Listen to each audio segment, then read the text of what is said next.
Everyone, I'd like to call to order the Planning and Transportation Commission regular meeting for September 28th, 2022. And please do a roll call. Chair Lowing, Present. Vice Chair Suma, Present. Commissioner Chang, Here. Commissioner Hackman, Present. Commissioner Regdal, Here. Commissioner Ruparvar, Present. Commissioner Templeton. Here. We have a quorum. Pursuant to AB 361, this meeting will be held with the option to attend by teleconference in person. Members of the public may provide live public comment by submitting a speaker card prior to the start of public comment on that item. Speakers may address items that are not on the agenda during the oral communications portion of the meeting. Spoken comments via a computer or smartphone will be accepted through the Zoom app. To address the commission, go to zoom.us/join. Meeting ID is 916-4155-9499. When you wish to speak, click on Raise Hand. To offer comments using a regular phone, call 1-669-900-6833 and enter meeting ID 916-4155-9499. When you wish to speak on an item, hit *9 on your phone so we know that you wish to speak. Thank you. Okay, thank you. That does bring us to oral communications. If there's anyone online that wants to speak on an item that is not on the agenda, now's the time to do that. There's no one in chambers. I do not see any raised hands online, and I have not received any speaker cards. Okay, thank you. Seeing no public comment, we'll move along to any agenda changes, additions, or deletions. If there are any, please speak up. Okay, seeing none, we'll move to a city official report. Yes, good evening. This evening, we have our ADU item. Next session, we will be meeting on October 12th and address a project the Sobrato company has submitted for 200 Portage. It's got a Park Boulevard address and another couple of addresses. I think 340 is one of them. So that's the main and important item for that evening.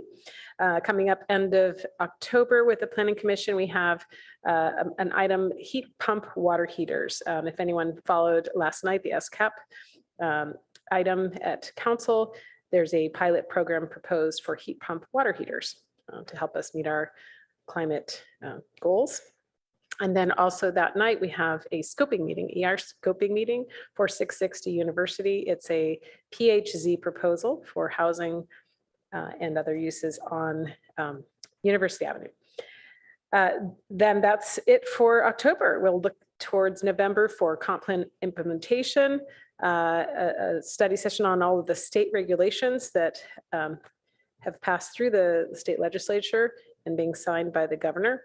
And we'll talk about the development agreement amendment for the medical, Stanford University Medical, and the Office of Transportation will be presenting their item.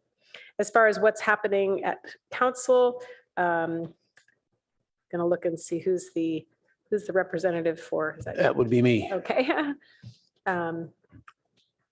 Let's see, because we do have some items that are going in October, the NVCAP refined preferred alternative. So that's October 24th is the action item there. So that would be, you would be ideally situated having been on that. Weren't you on the NVCAP? I wasn't the representative. Oh, you but were. Okay. Well, in any case. I certainly followed it closely. I'm sure. And then we have a couple of other things going to council that did not come through the Planning Commission, but so there's not required representation, but I'm sure following is of interest. The permanent parklet program discussion is going to happen at the end of October as well. And oh, I know the 575 Los Trencos is on for a consent calendar though, but it did come to the Planning Commission. So.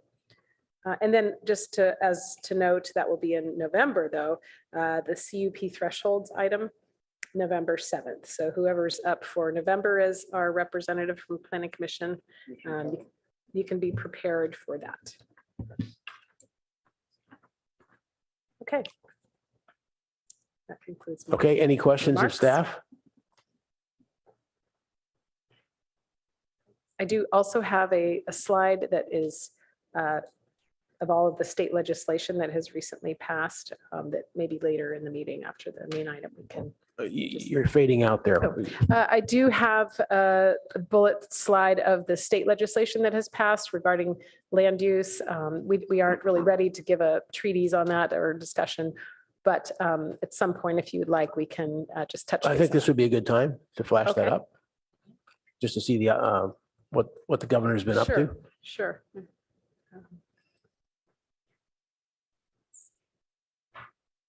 Share my screen, excuse me.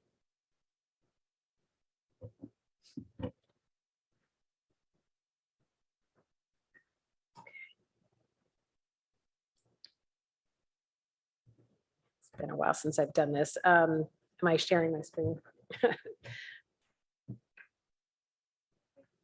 Better, okay. So the tonight's item will include the ADU related state legislation. And of course, that's in that presentation because that is on the governor's desk. I didn't follow whatever happened today with the governor's desk, so not sure, but we expect that these will be passed. AB 2097 was signed. And so this is a big one. And we provided a summary to the city council on this, and I have a couple of bullets here. Again, we don't have this agendized and we don't really have opinions on this or further discussion, but this is a Yeah, big this is one. just a report out from staff. This is a report out from staff just to let you know that they've passed, and this is a game changer, this one. And AB 2097, some other legislation related to planning and land use matters are here. So yeah, that concludes my presentation. Thanks. Yeah, we're going to get an update in a few weeks on all of those. Yes, And- once they've actually, these have cleared the month of September. Yeah, I mean, that one, the Grayson called cleanup SB 35. We need to know what's going on there. Do we have a transportation side update? Yeah, Raphael? There he is. Sure. Yes. Hi, Rafael Rios, Senior Engineer with the Office of Transportation. Thank you, Commissioners and Chair. Just wanted to mention that our item for reviewing high incident locations in a study session format was going to be on the agenda for October 26th at this time. And also, I previously mentioned that we were going to bring a muni code cleanup with respect to bicycle riding, and that's going to be, I think I previously mentioned that was going to be targeted for November, but that's likely to get pushed back a little bit, possibly to December or January, but we'll provide more update on that when I find out more. No significant project updates since we last discussed. So. That's all I have, unless there's any questions. Commissioner Chang? Yes, I had a question. You had told us that the lights on Charleston were up and running, and I've experienced them. They're up and running. And you had also mentioned that they are not yet synchronized. Do you have an update on when that will happen? Not a very full detailed one. So there's a couple issues. Fabian and Charleston has been out of whack for a while. There was a single vehicle incident there that damaged some equipment, and so we anticipate that one to be fully switched over by November, and that will reestablish the coordination between Fabian and San Antonio, which we previously had, and then to get Lewis Montrose also attached. That one I'm waiting for communication, like fiber optics, to get to that intersection, because that's a whole new fiber run that's going to be established. And originally, like Wilkie, Fabian, and Montrose, they were all supposed to occur at the same time, but we snuck in Montrose with a kind of temporary format right now, so we're still waiting to switch that over to the permanent equipment in February, and hoping that the fiber can come around the same time. I'm sorry, not February, November. And then that would allow us to coordinate, Middlefield to San Antonio essentially. Okay, yeah, thanks, because it's pretty bad right now. On Saturday at 4 p.m., it took me 10 minutes to get on Charleston from Middlefield to San Antonio.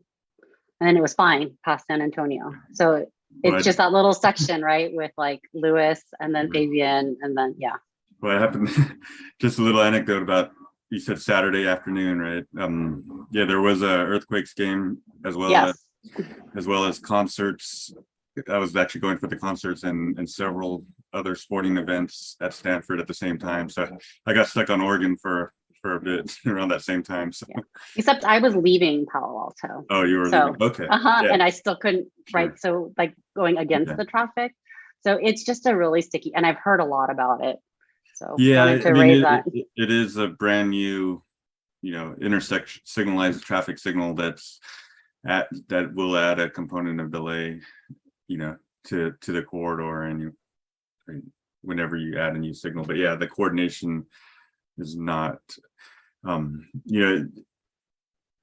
would add, the coordination on weekends is generally limited also, but that's, we'll definitely look into it once we get the full capabilities up and running. So thanks. Sure.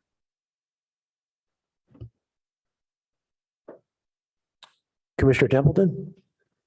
Thank you. I heard that the governor signed a law about having the lead time for crossing state roads on the traffic light timing. And I just wanted to ask if you've heard about that, and if you have an idea yet of when our El Camino crossings that are part of Safe Routes to School will get that extra timing. I have not heard of that. Not to push it off on the others, but yeah, I think we discussed previously, we don't control the timing along El Camino, but my understanding is we both use I know at least in the signals that we control, we use a conservative measure, but I'm going to look at a measurement of feet per second that to calculate the crossing time. So yeah, I totally understand that it's outside of our jurisdiction, but it's not outside of our areas of interest. So if the city wanted to advocate to push our parts of El Camino ahead to the top of the list or something, then we should definitely do that, because we have seen numerous collisions, including a fatality in crossing El Camino. So I just wanted to let you know about that, because it did just happen. You might not have heard about it. So maybe you can check into it and give us an update next time. I mean, if there's anything we can do, if we need to like start a petition or anything, like just let us know how we can help. No, most definitely. I'm going to look into it, check out the measurement, and I think it's it's fair to already put in requests to Caltrans I don't think you need a petition to even do that, but just mention, I mean, if they're not already, just urging them to follow the most current standards and laws would be appropriate. So. Awesome. Thank you. Sure. Great comment. Thanks, Commissioner Templeton. Let's see. Commissioner Rectal? Yeah, I had to follow up on Charleston Arrestadero. I am looking forward to getting that, because Lewis was very dangerous before, but Lewis right now is kind of mucking up Fabian. And so I'm looking forward to the timing. Right today also, Nelson was mucking up with Middlefield. The green light was green at Middlefield and no one could get through because it was all stacked up waiting for Nelson to turn green. Is Nelson going to eventually be timed with Middlefield, or are they going to be asynchronous? Let me it should already be, but let me double check on that. That does happen. There's the bike path crossing, and there is there's a special or separate phase for the bikes there, and sometimes with the bike of this, so if a cyclist comes, I know we often get complaints that the walk phase runs, and that creates extra delay, and with nobody there, and that happens a lot when a cyclist will push the crossing button and then cross in 5 seconds or so, but then you still have to wait 30 seconds for the pedestrian phase to go. Yeah, So- the pedestrian phase is very long just because Stevenson House is there. Yes. Yeah. And then a bicyclist does it. Then you have the rest of a long period left. Yeah, and the driver, the drivers see it running with nobody there because the cyclist might be long gone or so. Would it be possible to have 2 buttons there, one for standard walk and one for bicyclists? That's possible, but that's generally not our practice. We try not to do, but I know we have a couple, but we try not to do buttons for bicyclists because they should just be detected if they're waiting in their appropriate area. Like, we generally don't want, like, if a cyclist, for example, is waiting in a bike lane, we generally don't want them to leave the bike lane to go push a button and then go back to the bike lane. That bike lane itself should just be detectable, or have the capabilities of detecting. But especially at Nelson, the way it tees there, the bicyclists are right by the sidewalk there. So the button's right there, and they get antsy and they press it. And as a result, you lose 20 minutes of traffic flow, or 20 seconds of traffic flow. Yeah. We are looking, or we are experimenting with some other features. There's one over at Sand Hill in what's the name of the cross street? Stock or where like a little indicator that tells the cyclist that they're being detected. Yeah, because that's a lot of times the problem is the cyclists, they don't know that, or they're not aware that they're being detected, and they'll go and push the walk button. So okay, thank you. Commissioner Rupavar? Thank you. Just a quick follow-up. When are you going to take down that extra equipment? Is that going to be in November too? which extra equipment? The extra lights, like on Fabian and Charleston, like I live right there. There are 2 sets of lights also on Yes. Elkhorn. When are you taking that extra set? It's like kind of confusing. Yeah, so for the last 30 or 40 years, those are the ones, they're still in use. And as soon as we can wire up the new ones, get the new cabinets, switch it over to the new poles, the same day that the old poles will be removed. So November, right? Is that like the Yeah. same timing as you had said? Okay. Exactly. And really waiting for the new cabinets and controllers and everything to go in. Just because, yeah, I believe all but one of the poles are already up. So. Got it. Thank you. Okay, thank you. From the Transportation Department and the Planning Department. All right, our next item is the only action item for tonight, which is a public hearing on review and recommendation of amendments to the Municipal Code 1809, which is ADUs and JADUs and related sections. So known as a staff presentation. Garrett is here. Garrett Sauls. Thank you. Hello, commissioners. It's been, I think this is now maybe the 5th or the 6th item of time that we were hearing this item. So fortunately, we've gotten through kind of a lot of discussions on this topic previously, and we've narrowed it down, I think, to 2 or 3 items, hopefully tonight to discuss. But this is a continuation of the July 13th and August 10th meetings. In that time frame, we were able to discuss, like I said just a second ago, the majority of the items that you can see on this list related to potential regulations for basements, noise producing equipment, parking, attached parking to ADUs, privacy, corner lot incentives, generally some affordable ADU policies, as well as the policies E1 through 8, which had not previously been discussed with the PTC prior to the July 13th staff meeting, PTC meeting, that are in the staff report for that date. The items that are remaining to be discussed were related to noise producing equipment standards, as well as affordability standards for the potential program that PTC and City Council had asked the staff to kind of consider implementing. So included in the staff report are items related to the questions that the PTC had asked about related to noise producing equipment, how noise can attenuate over distances when they might be placed at a closer proximity, a 0 to 4 foot setback to a property line for detached ADUs or attached ADUs or JADUs. So the staff report talks about how there's a principle called the inverse square law, which identifies how noise attenuates over a greater distance, and identifies also that there is generally a doubling of distance from a specific point source, or that the decibel ratings that are experienced from a piece of noise producing equipment can generally decrease by about 6 decibel ratings when you double the distance from a specific point source. So if you, for example, are experiencing a decibel rating of 76 and you're about a foot or two away from that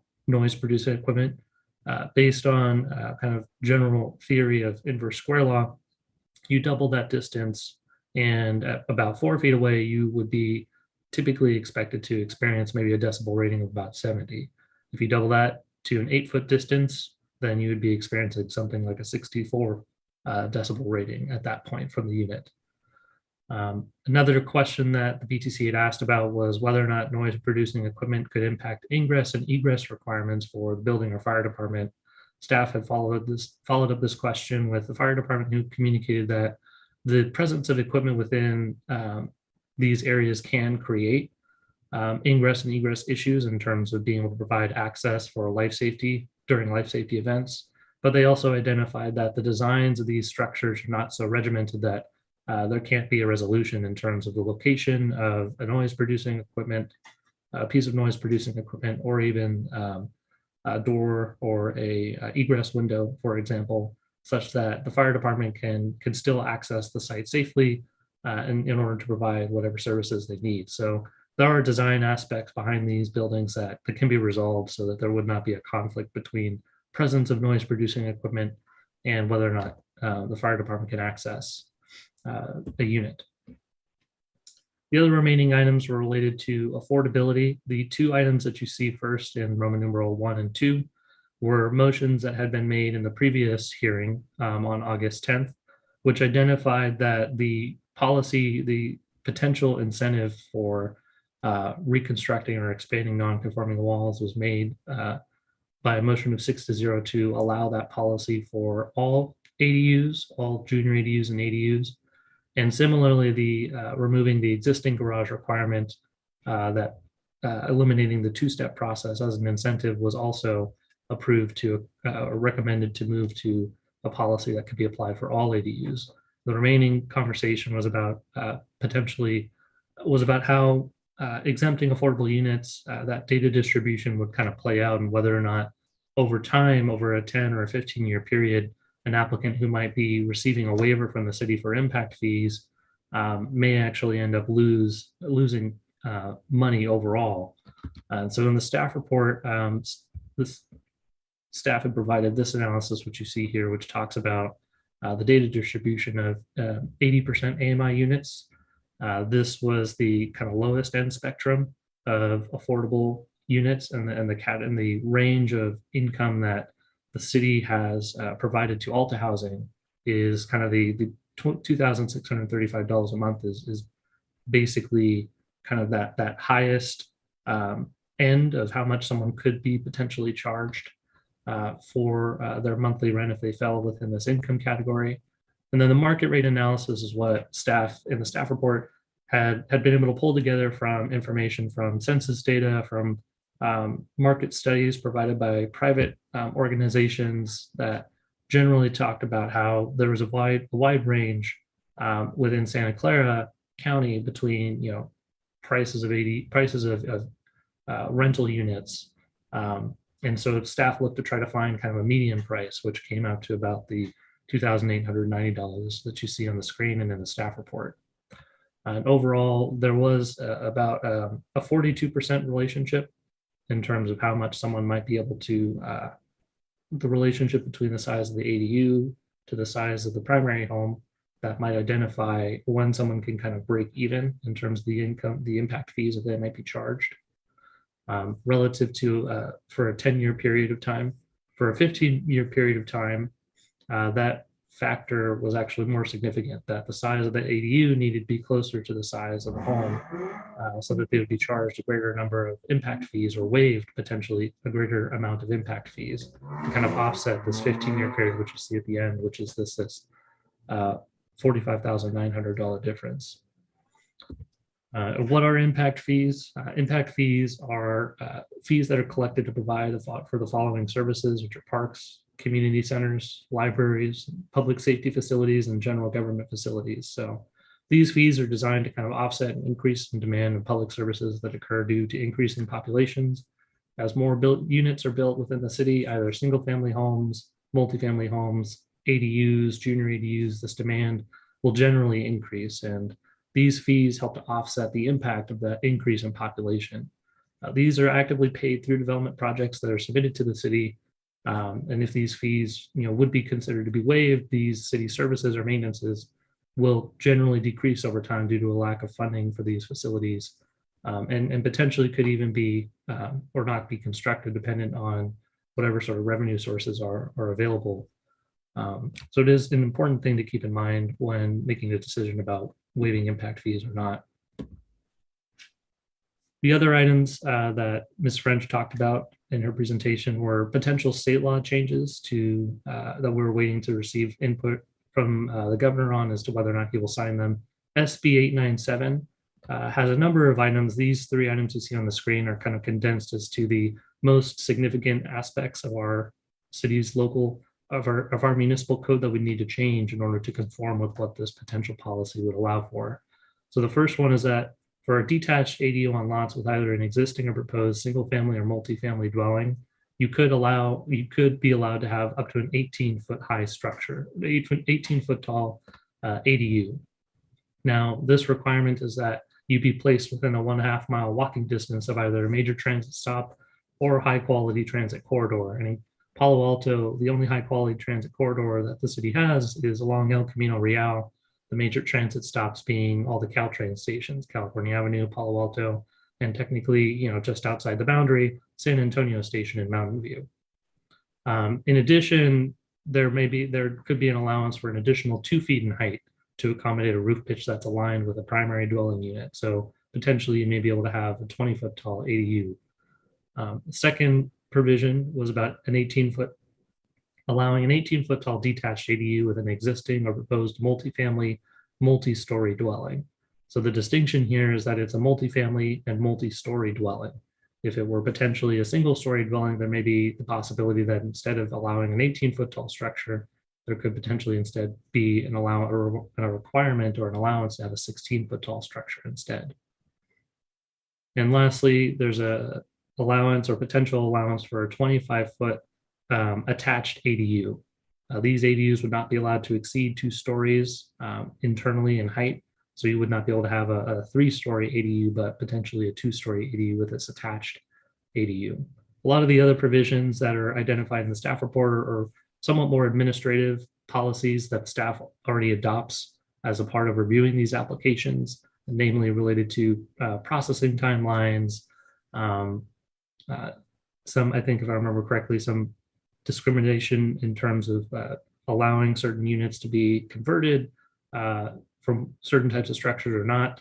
But again, as I mentioned, a lot of these policies are things that staff already adopts as a part of their review process. So there aren't necessarily technical changes needed in the code to address them. AB 2221 talks about how a garage may be allowed to, a detached garage from a primary dwelling may be allowed to be converted to an ADU. This is something that staff already adopts. So again, something that we don't need to change in our municipal code, but was added for clarification at the state level.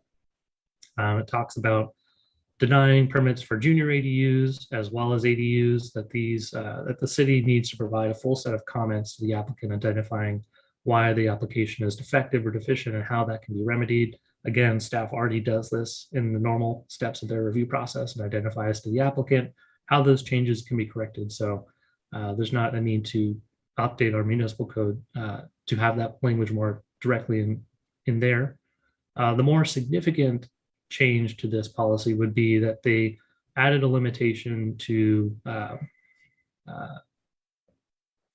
local jurisdictions being unable to apply a front setback when when we look at a site that is looking to provide for at least an 800 square foot ADU with a 4-foot setback, 4-foot side or rear setback, and 16 feet in height. Staff's understanding of this policy and where it was specifically introduced into the state law is more relative to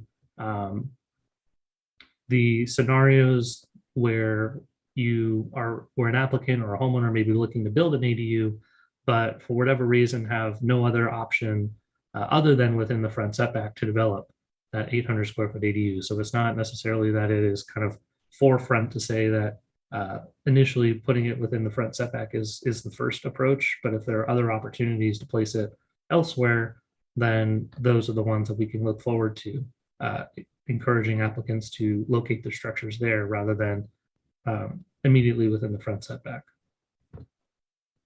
And included in the staff report related to SB 897 is an attachment that represents just visually within the city where that half-mile walking distance from El Camino Real and the major transit stops are located. So graphically, it represents an area of where these potential policies would apply, or this specific potential policy on the first bullet point would apply or could apply.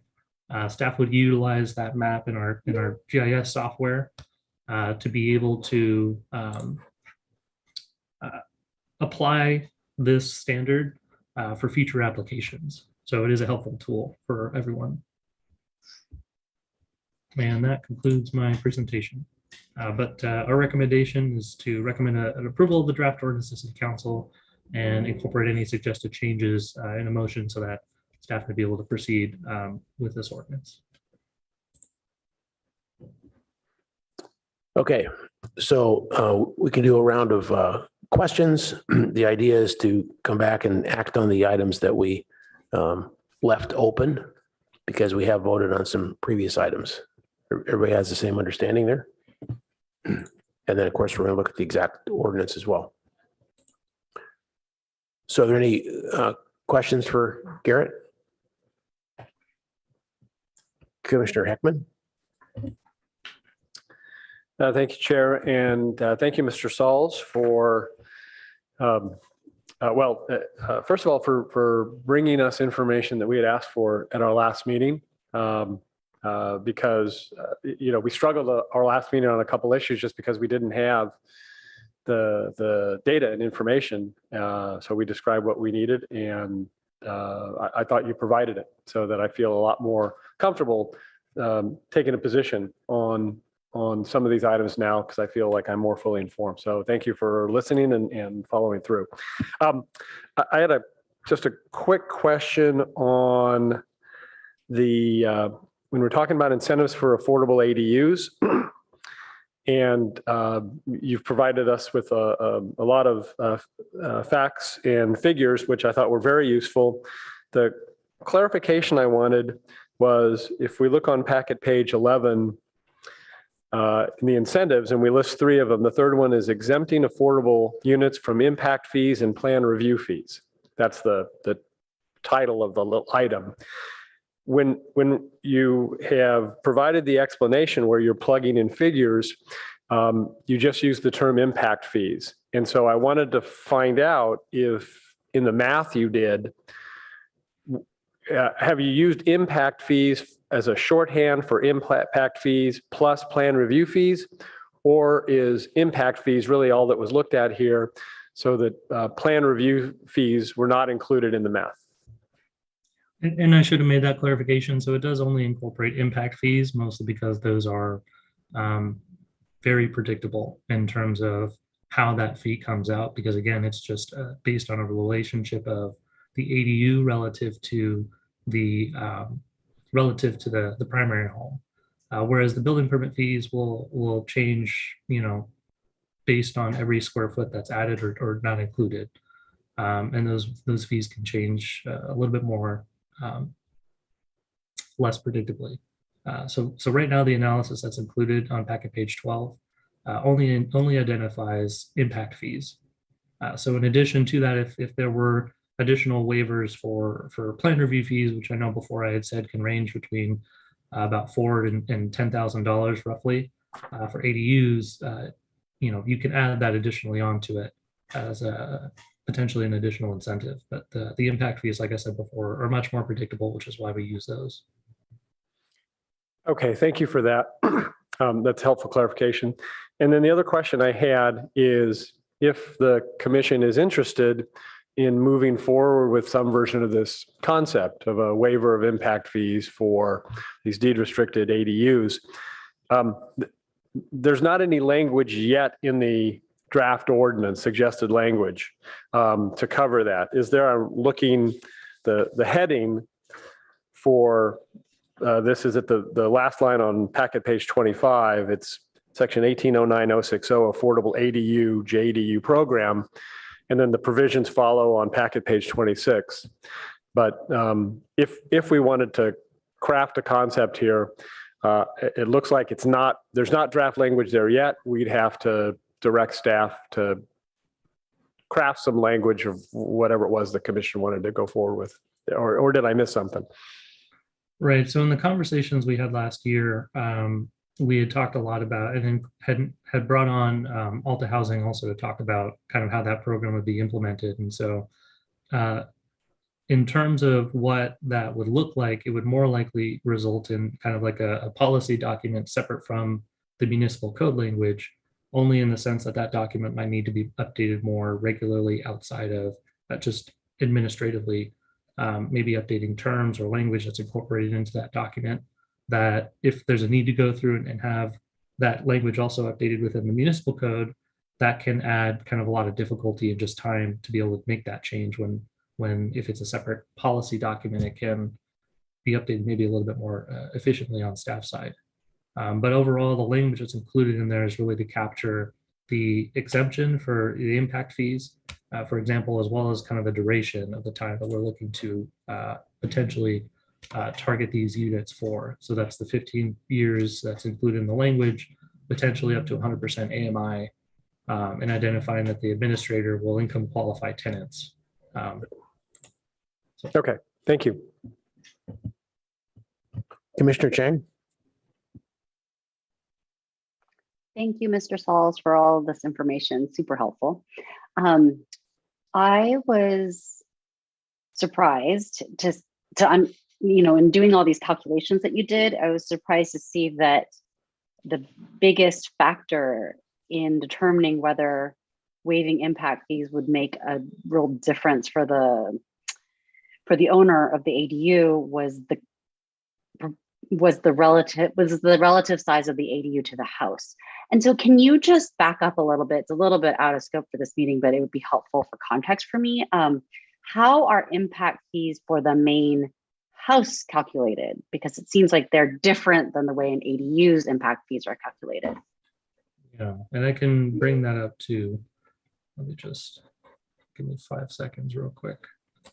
The city has a development impact fee schedule. Obviously, it's tied in as a part of the municipal fee schedule that's updated every year.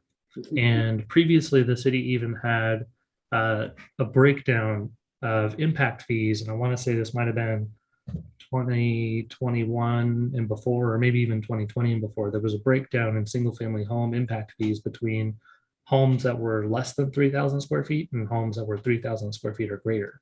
Meaning that at that point, the city had said, if you have this really big home, we're going to charge you more impact fees. But then, at least more recently, that went away with that disappeared, at least in the documents that staff more actively use. So it seemed like that kind of difference or that separation was removed by council.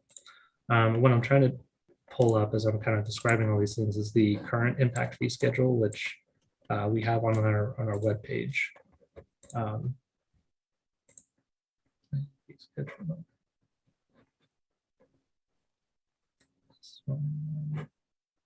Maybe while you pull it up, I can maybe share some of my kind of line of questioning or thinking about this, because what was so surprising is that the impact fees for an 800 square foot ADU are not actually dependent on the ADU's so not solely dependent on the ADU square footage. It actually depends on what the associated house's square footage is as well. So that's very different. Yeah. And I will note that, so what I'm sharing on my screen right now is slightly out of date just in terms of this document. But the new fees are relative to what is identified in the staff report, where the maximum amount comes out to, I believe it was about $72,561 or something like that. I'm trying to be more accurate of it. But in general, these are the fees that are charged per unit. So you have a new single family. So in this scenario, the only time for a single family home, not an ADU, that we would charge impact fees is if we had a vacant lot, for example. There was a vacant plot of land in Palo Alto, someone was developing a new home on it. That would be when we would charge impact fees. And like I said before, in the way that they represented this table before 2021, they had a breakdown here, or a separation, kind of a split in the middle, which said single family home less than 3,000, single family home greater or equal to 3,000, where they charged, where there was a higher charge for the larger unit.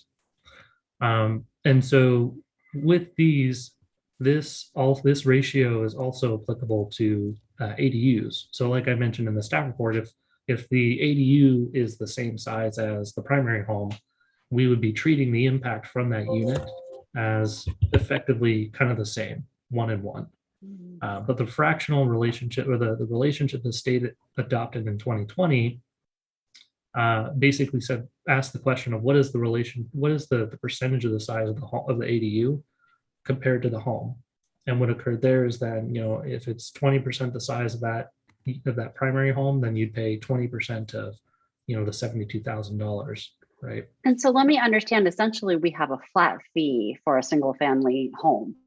Correct. Like, it doesn't matter the size of the fee, the size of the new home. When that new home is being built, then it's a flat amount, whether it's a 1,000 square foot home or a 6,000 square foot home, correct? Correct. And then, but with an ADU, that is not the case. So in a sense, if somebody has an existing single family home, am I correct in kind of guessing that then the incentive would be to just remodel the home because no development fees would be charged? There's actually a disincentive to build an ADU. So the only time, so one of the things I was trying to capture in my example before for the single family home example is if you have an existing home on the property and it's redeveloped, you don't actually get paid, you don't get charged impact fees because it's not increasing a new unit. You can, for example, if you don't want to pay impact fees, either build an ADU that's less than 750 square feet, or build some additional bedroom in your house, right? But you couldn't claim it to be a second unit unless it actually met all those criteria. And again, if it's 750 or greater, then we would charge impact fees, which brings us back to the question of what's the size relationship. Yeah. Yep. So I think Commissioner Chang, you're pointing out something that's a little bit counterintuitive, and it's part of one of the mandates of state law, and that impact fees for ADUs have to be, in proportion to the square footage of the primary home. And there's actually another unrelated state law that will require us to shift all of our impact fees to per square foot fees rather than per unit fees. And that's going to happen over the course of the next 5 years or so. And when that happens, then everything is going to be per square foot, basically. And so your ADU will be charged impact fees by the square foot. Your primary home will be charged impact fees by the square foot, and it'll be a much more intuitive relationship at that point. Thank you, Mr. Yang. That's super helpful because it just seems a little backwards right now. As we do all the math, it kind of doesn't make sense. And you're saying that we're going to move towards a per square foot impact fee, and that'll happen in the next 5 years. Is there any reason it can't be done faster than that? Well, we need to prepare studies basically to establish what those per square foot fees should be. It's not an easy, it's not like we can take our per unit numbers and just divide them by 3,000 or something like that. So there's just a lot of technical work that needs to get done, and many different fees that we need to study. So it's just going to take time to get there. Sure, that makes sense. Okay, thank you.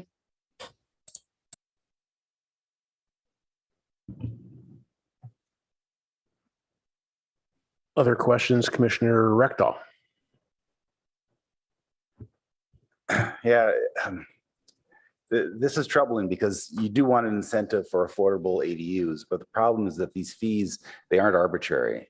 The Nexus study says if someone lives in this house, how much facilities do they need? How much libraries, how many parks do they need? And what's the cost of all that? And if we don't charge those impact fees, we're not going to get parks. Now the people moving in won't have an appropriate amount of facilities. So I'm really hesitant to use this as an incentive to have affordable ADUs unless we have some other fund to pay back the parks and the libraries for this use. Really, just because these people are affordable doesn't mean they won't be using parks. But if you're using this as leverage, then fine, I'm for that. But I would want someone to repay the parks and libraries to make sure that we don't lose the facilities that we need to serve these new people. Excuse me, Chair. So if we're done with Commissioner questions, we should move to see if there's public comment before the Commission discussion. Yeah. So was there a question there? Oh, no. Okay. I thought you were building up to a question. So. Oh, no. Okay. Yes, we'll do that. Is there any public comment? There's no one in chambers, and I'm seeing there's nobody online. So we're good to go. So we can go to the comment section. Should we just take these in order? Which means I think the first one is noise producing equipment. That's correct. We did finish basements, yeah. And we're staying with the July 13th motion on that.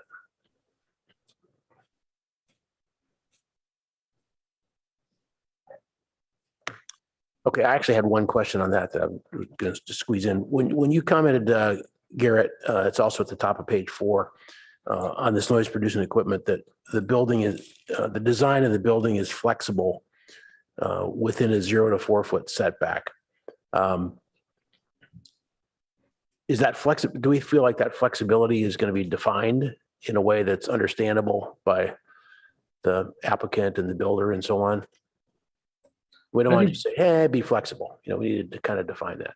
Yeah, I think one of the things that's important to notice is the location standard of the equipment can facilitate flexibility as well, right? So if we say it can be located anywhere, that means it, I can design my unit however I need to, and then place my, HVAC system somewhere else, right? Mm-hmm.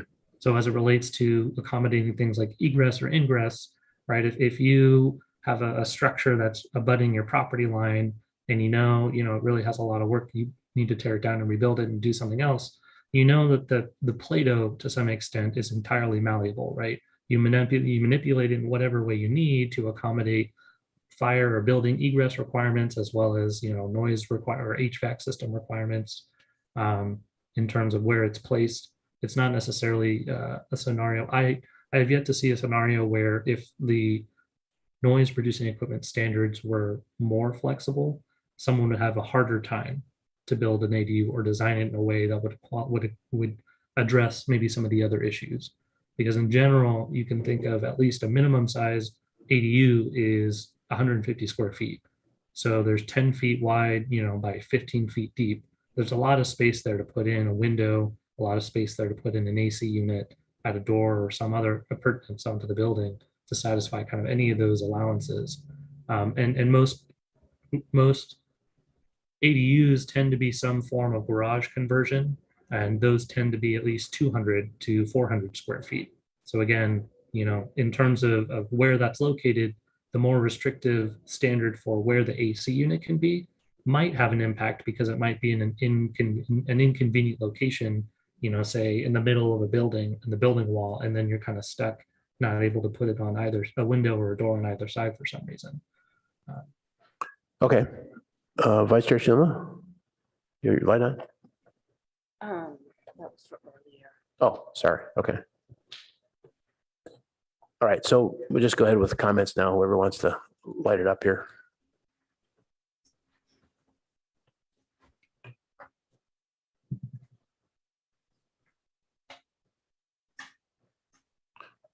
Commissioner Heckman? So just a couple of things on noise. After our last meeting, where we had some questions about how noise attenuates, I actually reached out to a noise consultant that I have worked with on a number of projects, Jeff Pack, who's actually a second generation noise consultant. His father, Edward Pack, started the business. And Jeff himself has been doing this for about 40 years. And he told me a couple of things that I just wanted to share with the commission. One was sort of an affirmation of Commissioner Rechthal's amateur sleuthing in a physics book, I think, where he was explaining this relationship of sound to distance, which I think staff has now maybe put a name to, this inverse square law, right? Which I don't know that you found that, but what you described is that phenomenon, I think, right? And Jeff Pack explained that to me. It's a simplified law, if you will, because there are, of course, many factors that can tweak that otherwise sort of 6 dB reduction over time. But Commissioner Rechtal brought it up last time as a consideration that we really should be mindful of as we think about getting closer than 4 feet. And so I think that the staff analysis has sort of borne that out, that point that the commissioner made last time. So I think we should consider that as we weigh this.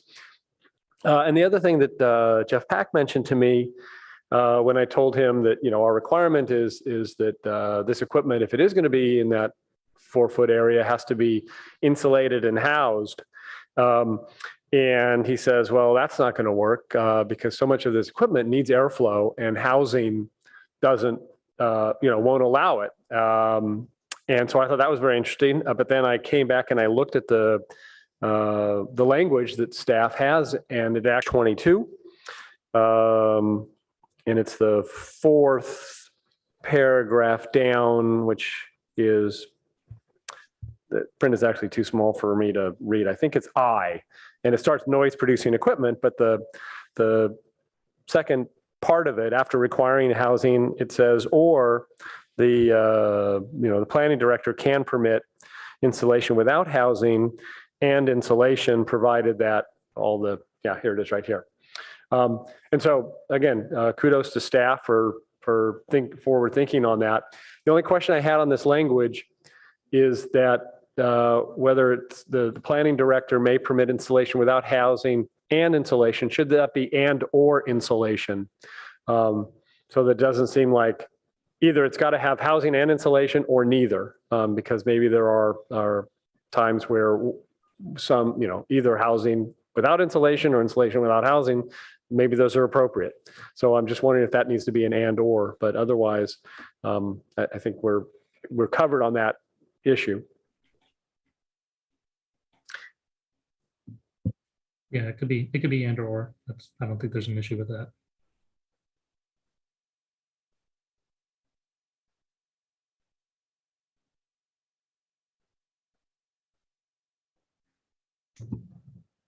Was that all? Yes.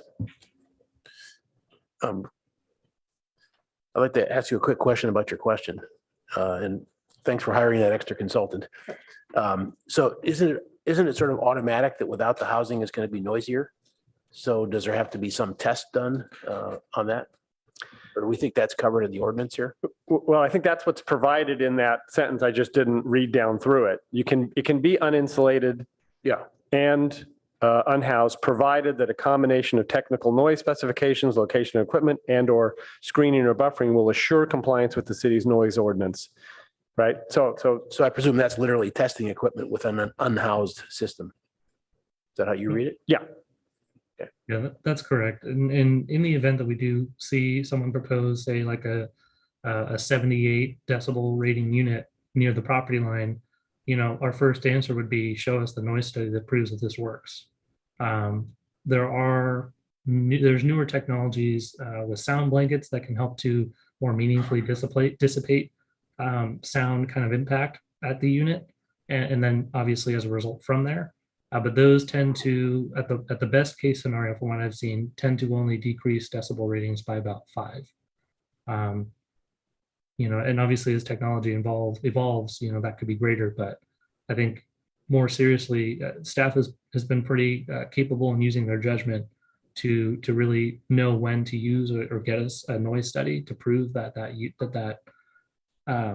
unit that might be proposed by a homeowner or applicant can actually work. And we use that pretty frequently on commercial projects a lot too, especially in places in the downtown where the lot lines are much more close together. Okay, just wanted to note that Commissioner Templeton is with us on video now as well as audio at 6:58. Hello. I've been on a little while. Those flowers behind you grew while you were gone. Commissioner Rectal. Yeah, I mean, the fact that you have to have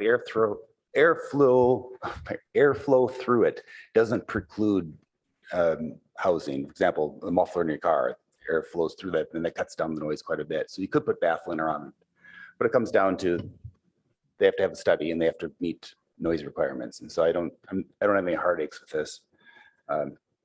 I think the staff will be reasonable in using their judgment of when housing and when structure insulation can be waived. The thing I wanted to talk about was the fire, is that the design can resolve these issues, but nowhere in here do we say they should. So I was looking at like page 35. And in the middle of the page there, they talk about the noise producing. And then at the very bottom, it says the noise equipment must meet the city's noise ordinance, period. I would want something similar that would say noise should be, let's say, equipment placed in the setback must be placed to minimize interference with any fire or public safety activity in the setback, something like that. Just so that we identify that the ability of fire to access this area is a concern and that we should take that into account.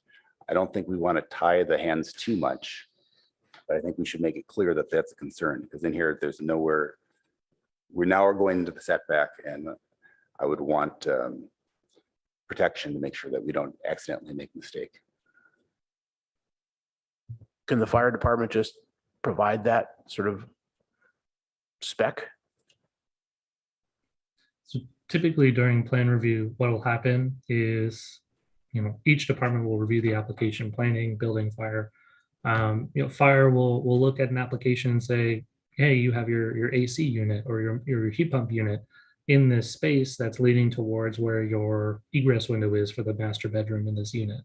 You need to find a new location for that AC unit or that heat pump so that it doesn't impact that path of travel, that life safety issue, right, that they want to resolve. And so it may be a matter even of kind of, if it's possible in that specific application, swapping, right, the locations of the window or the heat pump or the AC unit, or like I said before, kind of relocating one or the other to another location. So they have been pretty diligent in being able to resolve that sans any more specific language in the city's ordinances, such that it hasn't become any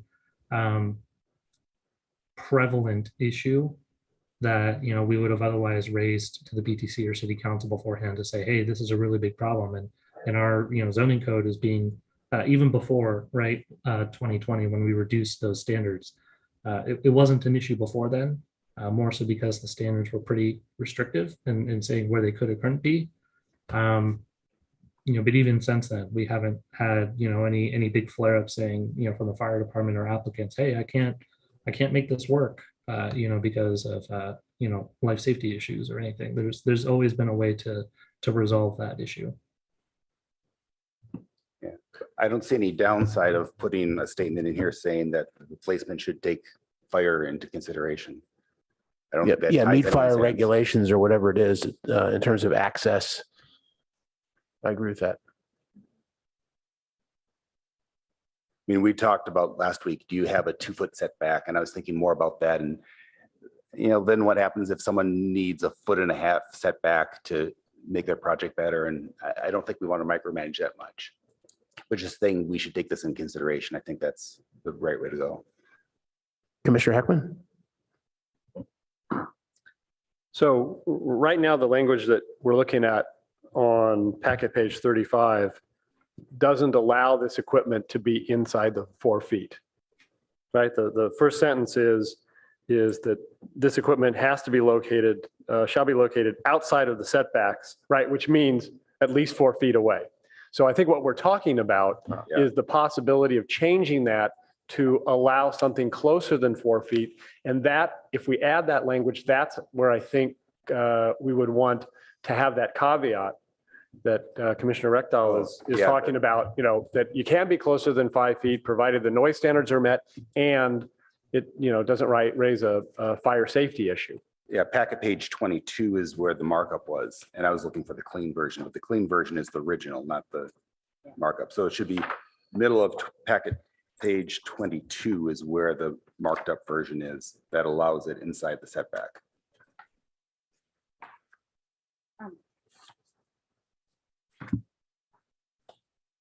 Vice Chair Suma? I have a question for staff. How would we resolve, or maybe this isn't a realistic scenario, but noise that's produced by multiple sources? So we know we could have if this passes, we could have ADU equipment on 3 sides of a property, and people are experiencing a lot more noise generated from equipment on our poles also. So how would we deal with a situation like that? Yeah, so a noise study will look at kind of the ambient noise levels from the area and then identify how this will impact that. So all the relationship is from the unit to the property line. And if there are multiple units nearby there, it will also need to accommodate or account for those in their analysis to demonstrate that they can still meet that noise ordinance requirement, or by placing it further away or using a different unit that is more quiet, or like I said before, utilizing a sound blanket. There are multiple ways that they can still achieve that, even where you might have multiple units, nearby each other. So the last person in could kind of have to modify their location if there were multiple situations already. And this is maybe a larger discussion on noise, but every time we add something, the ambient goes up. So then there's a new, louder experience for residents. But I think you answered my question. Thank you. Yeah, at least in the last 6 years, when the new comp plan was updated, it didn't seem like the ambient levels changed. I think it was still 60, 65, and 70 are kind of the ambient levels throughout the city. And then our noise ordinance provides a 6 decibel increase for residential properties at each of those intervals and 8 for commercial properties at each of those intervals. So if you think of residential, it's 66, 71, and 76 are kind of the highest amounts you can have at a property line. And for commercial, it's 68, 73, and 78. Commissioner Rupavar? Thank you. Kind of related to the noise issue, but I think there's and Mr. Solis, can you correct me if I'm wrong, but I think practically speaking, there is a California building code or fire code provision that says if you're within 5 feet of a fence or property line, then you need like special fire like rated walls with specific insulation. And because of the cost of that, just, understanding the market, I've seen a lot of people make sure they're not within 5 feet so they don't trigger that requirement. Are you familiar with that? Can you speak to that? I mean, it just might give us some comfort knowing that. And I know just how the market is and the cost of those walls that people do actually pull them back more than 5 feet to avoid triggering that. Yeah, so for fire rating, it is more of a building and fire department regulation. So I'm not entirely familiar with the technical details of it, but to my rough understanding from the conversations I've had with building and fire, I think if you're between a 0 and 3 foot setback, you need a 1 hour rated wall. There may be a requirement for, like you were saying, 0 to 5 feet in the same kind of rating. Effectively, that wall could kind of burn for that long period of time without jumping, right, necessarily from the structure to others, or kind of lighting up like a tinderbox, right, and then causing a worse harm. So it gives a bit of a time for first responders to get to it and resolve the issue. And fortunately enough, most properties in Palo Alto are not kind of up in the foothills, so it's more likely that they would first responders would get to that kind of issue before that becomes a more serious problem. But from a technical standpoint, I don't have the information on when's that kind of breakdown, how far away you need to be to do 1 hour rating or shorter time span for hour rated walls. So Okay, well, I just thought I'd throw that out there for people to think about. Okay, other comments based on our new data and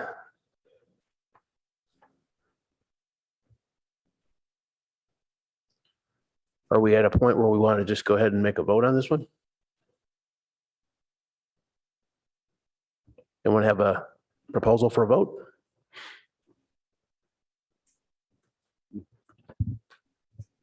Yeah, I'll move that. Do we have to specify some type of fire access language, or is that something that staff can do? I thought I was hearing from Garrett that we don't, but that the fire department would be looking at this in the planning stage and make sure there was a effective access, if I understood that correctly. that's correct. There isn't a need to add language there, no. So fire review is required Correct, for all ADUs? correct. Okay. Then I'm happy. Then I'll Okay. move. You have the floor. Okay, I move that we, let's see, where's the section is this? Maybe we'll make it simple. I move that we accept staff's recommendation for the noise equipment in the setback, ADU setback. We I'll need a sec- second. Commissioner Chang seconded, I think. Yes. Yep. Second. Okay, do we have any further discussion on the motions on the table in terms of amendments or? No? Okay, let's go to a roll call vote, please. Chair, Commissioner Chang, Yes. Commissioner Heckman, Yes. Chair Lawing, Yes. Commissioner Ragdoll, Yes. Commissioner Rupervar, Yes. Vice Chair Suma, Yes. Commissioner Templeton. Yes. Motion carries 7-0. Okay. Thanks to all of that one, including our amateur sleuth and our extra consultant. Okay. Next one up is the incentives for affordable ADUs, and we're talking about item small 3, which is exempting affordable units from impact fees.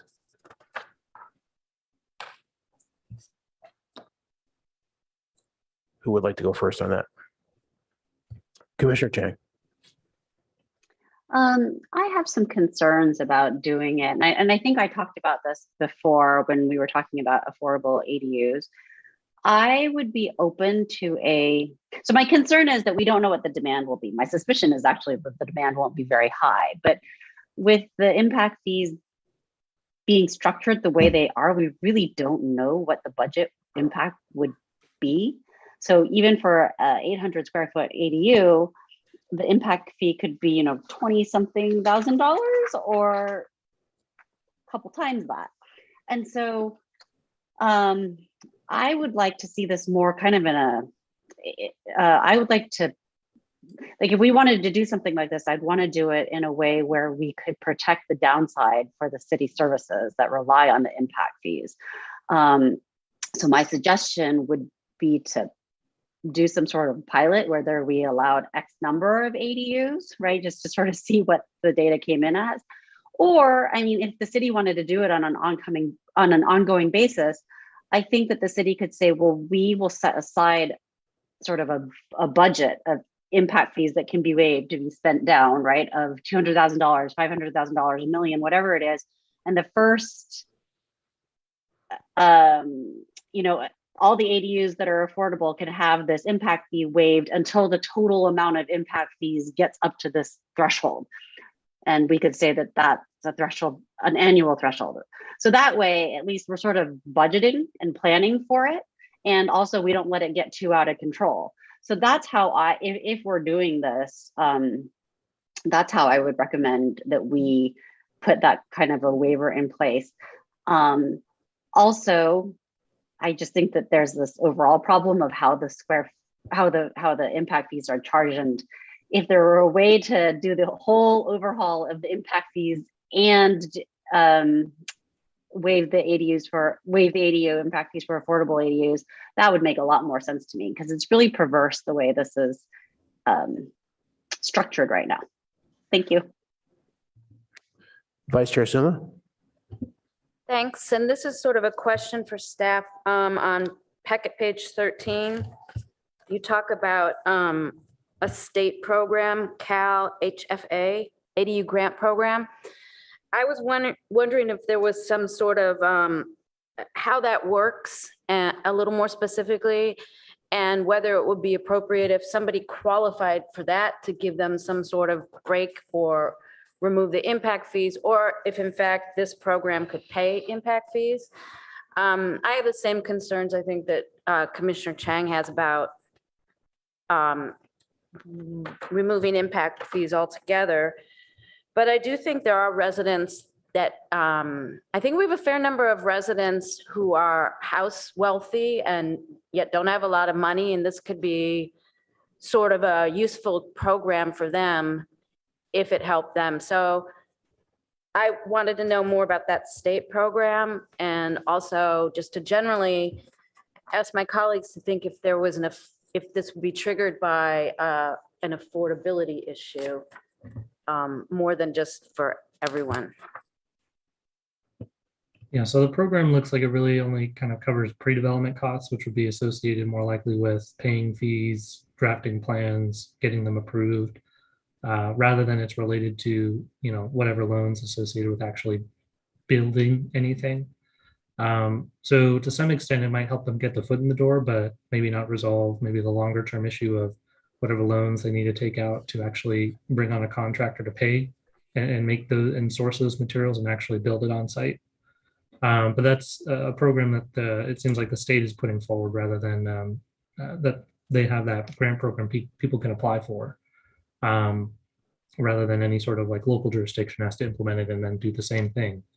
So it's a bit of a different revenue source for potential homeowners who want, or for homeowners who potentially want to do these ADUs, who find themselves struggling, right, to be able to afford doing something like this, but still want to engage, in this kind of development. So it's definitely an interesting idea, right? And I'm curious to learn what the results are in terms of how effective it is in encouraging development, and whether or not there'd be a lot of individuals in Palo Alto who may be able to qualify for it versus other places. I don't know if they'll ever have that kind of data distribution broken down, or if it'll just say how many people used it. It'll be an interesting thing to investigate once that's studied and finished.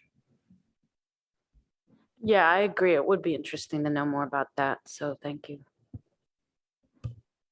Commissioner Templeton.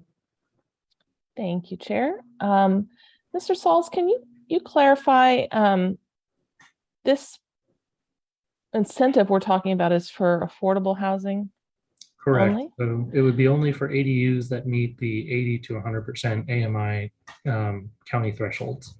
Okay. So I just want to reflect back what I think I heard from my fellow commissioners, and if you want to chime in after to clarify, but it sounds like we're talking about concerns if this incentive to build affordable housing is too effective and we get too much affordable housing. So I'm sure that's not what you meant, but it sounds, I'm trying to understand the position of my fellow commissioners here. But that, I mean, that could be an interesting, I don't know that we have had any incentives that were that effective for affordable housing. So if that is a concern, maybe that's a sign that this is one we should double down on. Are you talking about the Cal HFA or the? No, impact the rate? impact fees, waiving the impact fees for affordable housing. And Mr. Solis, you don't have to answer. I'm just trying to parse some of the comments that came before me because, yeah, I personally think if we had an incentive that was that effective at building affordable housing, we should go for it even more intensely. So I'd love to hear more commentary from my fellow commissioners so I can kind of understand where they stand. Thank you.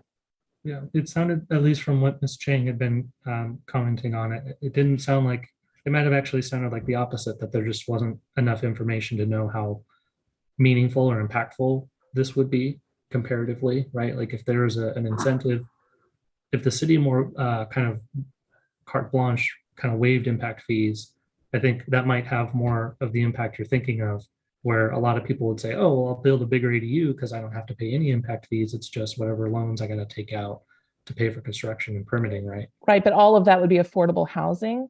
And I definitely don't want to put you on the spot, Mr. Sauls. I would love to hear from my fellow commissioners about it. But I think if an incentive that we had was so effective that many people were taking advantage of it, that's a nice problem to have. Thank you. Commissioner Rechtel, and I think your opinion was the opposite, that we need that from every ADU, but go ahead.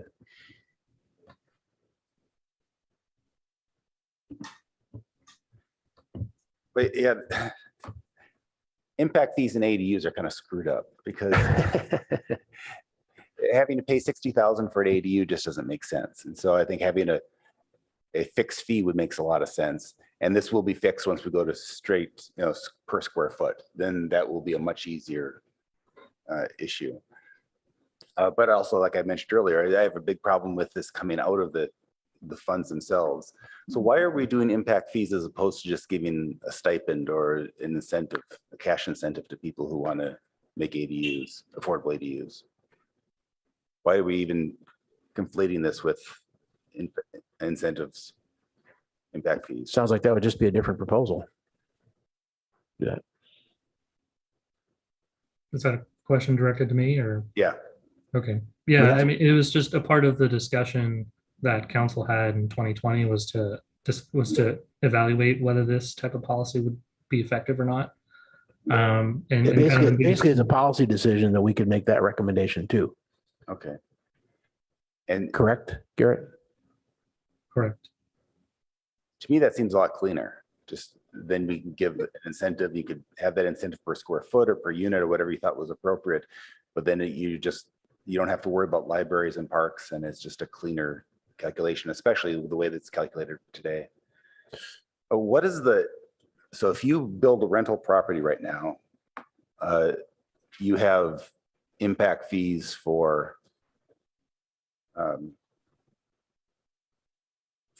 affordable housing. What is that per unit? Affordable housing impact fee? The impact fee what I'm trying to get at is how much does it cost us today to have a 80 to 100% AMI unit? So for at least maybe a 60% AMI unit, for example, maybe Wilden Court could be one we can think about. The city contributed about $20 million for those 58 units. So that came out to about $345,000 per unit. But that was, slightly lower. So you can imagine. Yeah, exactly. Yeah, and so if this is this is the same type of affordable unit that we would get with inclusionary units, correct? This income level? To some extent, yeah. And This so would we be should, more the moderate income category. That was what had been discussed, or would it at least been considered an appropriate target area for these. so we should have a pretty good idea how much that costs the city. We have inclusionary unit impact fees, or in lieu fees, I mean. Yeah, so in lieu fees for condos under our inclusionary program are $56 per square foot. So if you had a 1,000 square foot unit, $56,000. Okay. Do you have more? Should we go to Commissioner Chang? Yeah, I'm just noodling on it. Is this going to be a big enough incentive to move the needle? And that if we think it won't, we'd be better off going the route of multi-unit developments. So what's the best bang for the buck? If we want to have 100 units, how much is it going to cost us to have 100 affordable ADUs? And how much it would be for us to subsidize 180 to 120% AMI units in a multifamily environment? Well, yes, but that's a whole different audience. One is an existing homeowner that's going to put up an ADU, and the other is a developer. So Yeah. it's kind of a different sales process. Without a doubt, but I'm saying bang for the buck. If we want to allocate, we're telling council, you should allocate this much money to go after these affordable ADUs.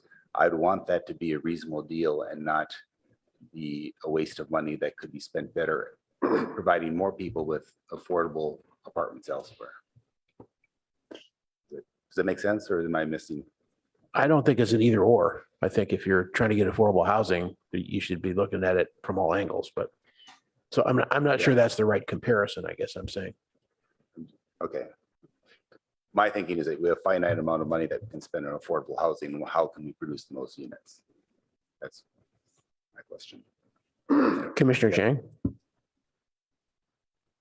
I actually really like the line of thinking that Commissioner Rectal is going down, because my concern is, okay, the bottom line is I would love more affordable housing. I haven't really met anybody who wouldn't want more affordable housing. The challenge with affordable housing is, by definition, it requires some sort of subsidy coming from somewhere. And in the case of, this affordable ADU incentive, the subsidy is effectively coming from the city in the form of impact fees. So because of, I think that the analysis that Mr. Sauls did shows that it's really hard to tell if waiving the impact fee would be sufficient enough of an incentive, mainly because for any given ADU of a given size, and the rent is determined by the size of the ADU, right? But the impact fee, the subsidy, is actually determined by the size of the house. So it just doesn't kind of make sense, I think, to tie it that way. I think that if we are interested in it, we know what the cost differential is between a market rate. We have an estimate based on Mr. Sauls' analysis of the differential between an affordable unit at 80% of AMI versus market rate. And it sounds like to make a homeowner whole, you need to provide an incentive of at least around $30,000. So it seems to me that I like going down the line of thinking that Commissioner Rectal was going down. I think it would make more sense to steer completely clear of the impact fee as an incentive and just have a flat dollar amount. And either way, the city's losing revenue, right? So that's I think that would just make more sense. And then, yeah, I'll just leave it at that.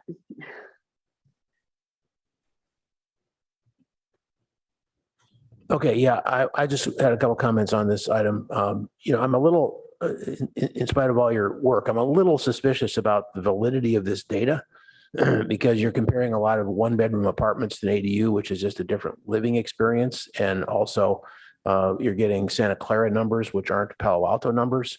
So I wouldn't want to make a real definitive decision based on your very, understandable best efforts to get us to something.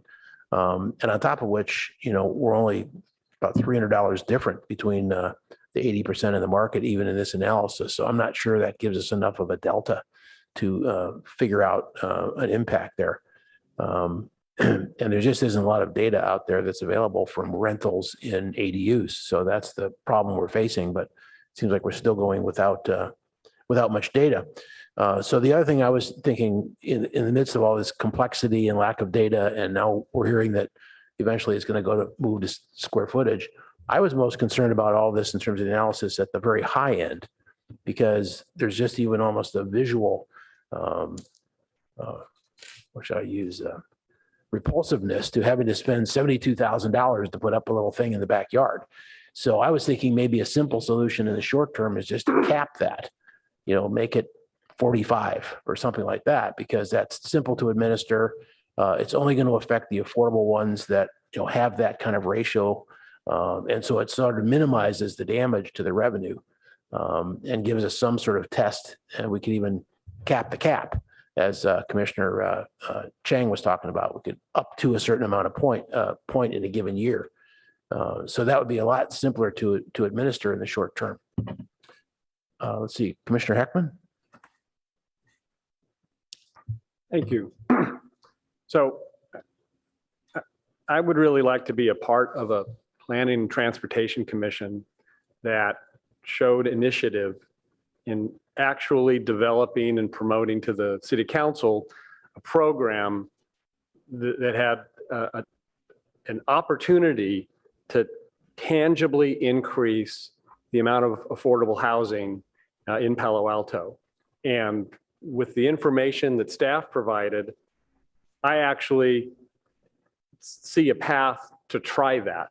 And I'm hoping we will. I had a question for staff, just to make sure I understood the information before I kind of wade into this. Mr. Saul's on packet page 26, where we have at the top of the page the draft provision, and it refers to providing affordable rental units for households earning up to 100% of AMI. You familiar with that draft language? Yeah. Okay. So in the analysis that staff did on packet page 12, you were using 80% AMI, right? So if I liked the math you're doing on packet page 12, I think I need to be using 80% AMI in the ordinance. Am I confusing that? Because that's how I'm reading the data. Yeah. Previously it was 80 to 100%, so it could have been even more clear, just maybe put it in that specific range. Okay, and because that's, well, again, I'm trying to understand, on packet page 12, you list 80% AMI for this one bedroom unit would be $2,635 a month. So what I'm trying to understand, if my income was 90% AMI, could I qualify for that? Is this really 80 to 100%, or is this truly 80% or below? Is that figure for 2635? Yeah, so let me share my screen as well and show some of that. So that information is what we have as our 2022 kind of BMR rental rates. This is just a crude spreadsheet that kind of captures some of that information here, where it identifies, this should be 2022, but it identifies kind of the studio, one bedroom, 2, 3, 4 bedroom rental rates, and targets kind of these 3 priority areas, which is what we had talked about previously. The reason why we had only shown kind of a one bedroom 80% AMI is because that's more representative of ADUs being just kind of a one bedroom or more, possibly even like a studio unit rather than a multi-bedroom unit. And 80% was when we looked, after we had kind of compiled kind of averages from some of those numbers we could pull together, was below that, higher mark for the market rate, right?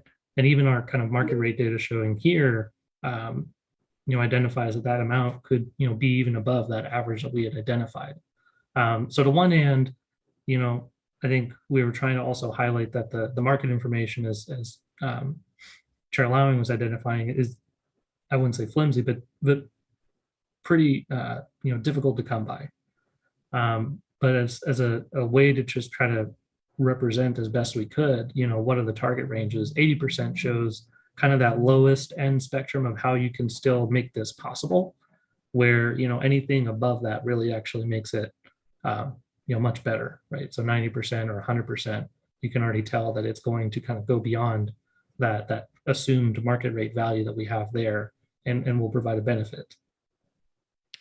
Okay, so again, I'm liking the numbers I see on packet page 12. And so I'm interested in using that 80% figure in the ordinance. And I actually think this ties to something that Vice Chair Suma said, maybe it was at the last meeting or the meeting before that, where she pointed out if we're going to, wade down this path, we should be looking at something that's not sort of marginally affordable, but more deeply affordable for the people that need it more. And so here again, I'm seeing at 80% a path where this might work. And so I'd be interested in a version of the ordinance that use that 80% because that's the if you set essentially the rent cap that the builder of this deed restricted ADU is buying into. They're going to provide affordability at that 80% or below level in order to get the benefit. And the benefit we're talking about here is avoidance of the impact fees. And I do, although I think last time I was interested in also folding in the plan review fees. Now I sort of like the idea of focusing just on the impact fees and let the project pay its plan review fees, which as Mr. Saul said, are, be based on the design and size of whatever's proposed. But also it allows us to have sort of a cleaner analysis and the property owner to have a cleaner analysis of, these are the impact fees. They're easy to calculate based on it's this percentage of compared to the house. And so they can easily do the math. I do think that if we're going to use, if we look at the numbers on packet page 12, and we're looking at, they give, staff has given us examples of a 10-year period and a 15-year period. So, and we're using as an example, what I think is actually a pretty good example. I'm building an ADU on a house, on a lot where I already have I think it's a 2,500 square foot house, right? So kind of typical sizes for both structures. And so it's going to be maybe something in this range is the most prevalent example we're going to see. And where that happens, the impact fees are $22,000 and change. And so the question I'm going to have as a homeowner thinking about going into this deed restriction program is what's it going to cost me to save $22,000 up front? And when I look at these numbers, well, over 15 years, if it's a 15-year restriction, it's going to cost me $45,000. Well, no way I'm doing that. That doesn't make any economic sense. Over 10 years, it costs me $30,000. So I save $22,000 up front, but over 10 years, it's going to cost me $30,600. That's closer, but I don't love it. I think that the right number here is 8 years. Because 8 years is, if you back out the math, it's a little bit more than $22,000. So it's about a wash after 8 years. Now, of course, we're going to get applications for different sizes of ADUs and ADUs with different sizes of homes. And so we really don't know today how this is going to play out. But what I do know is it's going to play out in one of three ways if we actually do something like this. Either no one is going to bite. No one's going to be interested because for whatever reason, we have not offered enough of an incentive. The second possibility is we'll get a small handful, 2, 3, maybe 4 people that in the next year think this really works for me and my particular situation, right? The third possibility is this is successful beyond our wildest dreams, and what that to me looks like is only maybe 10 or 12 people actually do this in the next year. And my thinking is that would be fantastic. And my thinking is that I think our parks and our libraries can handle, 24 new residents in those 12 deed restricted ADUs in the short term. And if it's too popular, it's a law that can be changed. We can adjust it. We can, if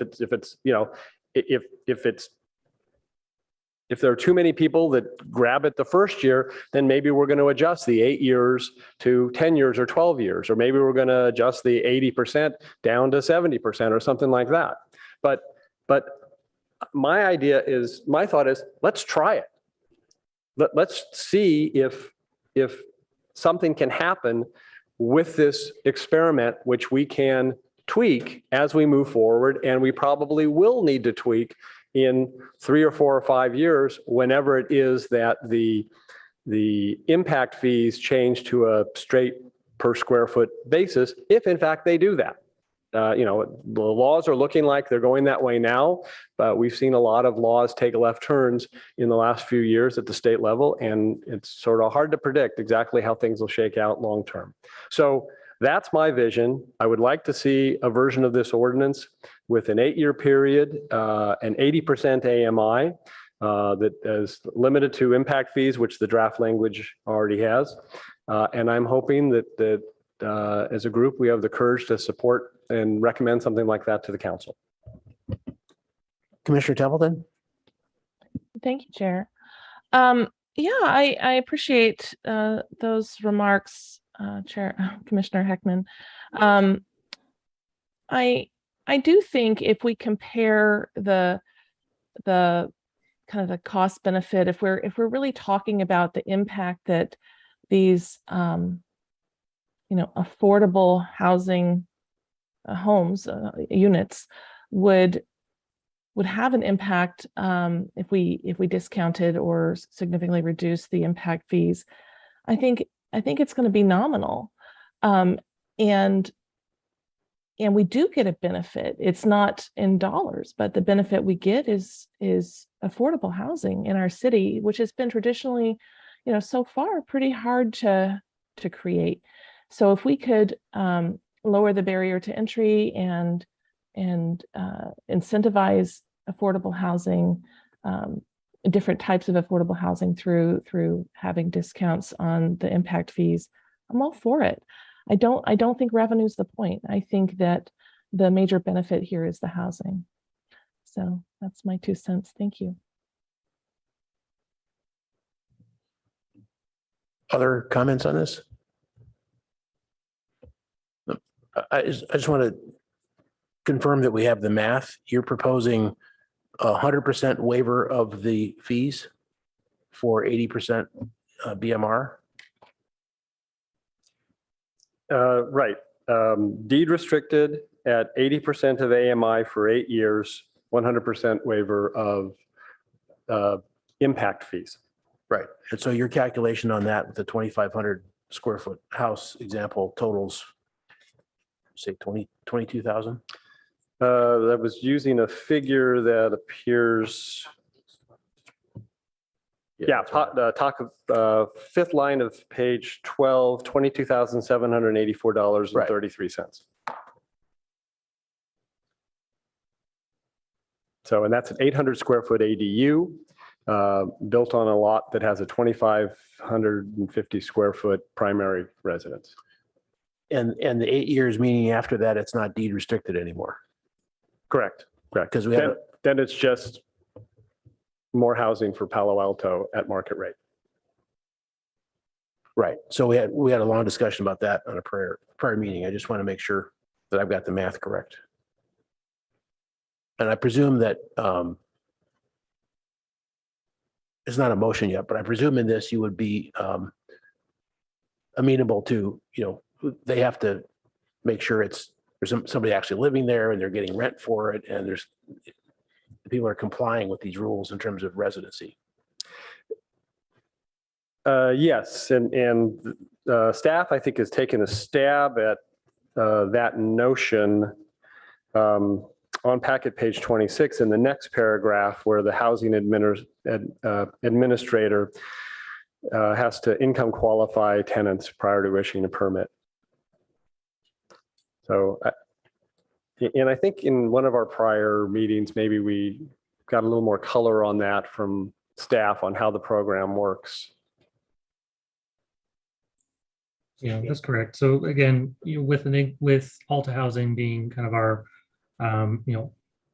administrator for all BMR programs in the city, we would do basically kind of the same thing. We would utilize their services to income qualify the individuals and make sure that we, establish a tracking mechanism to ensure that that individual falls within that category repeatedly, or if they're, falling out, then, another individual is put within that space that does fit those criteria. Yeah. We would also, if we went forward with this program, we'd develop a language for the deed restriction, that would require that the unit is actively marketed and, that it doesn't sit vacant.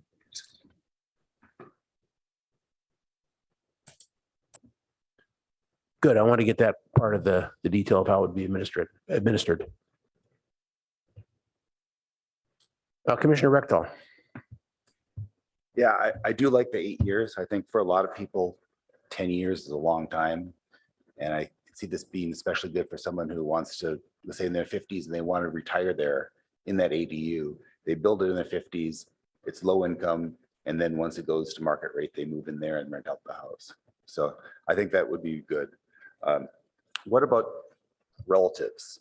If I had built this for my parents and the parents came and I rented to my parents now who are retired, would they qualify for this exemption?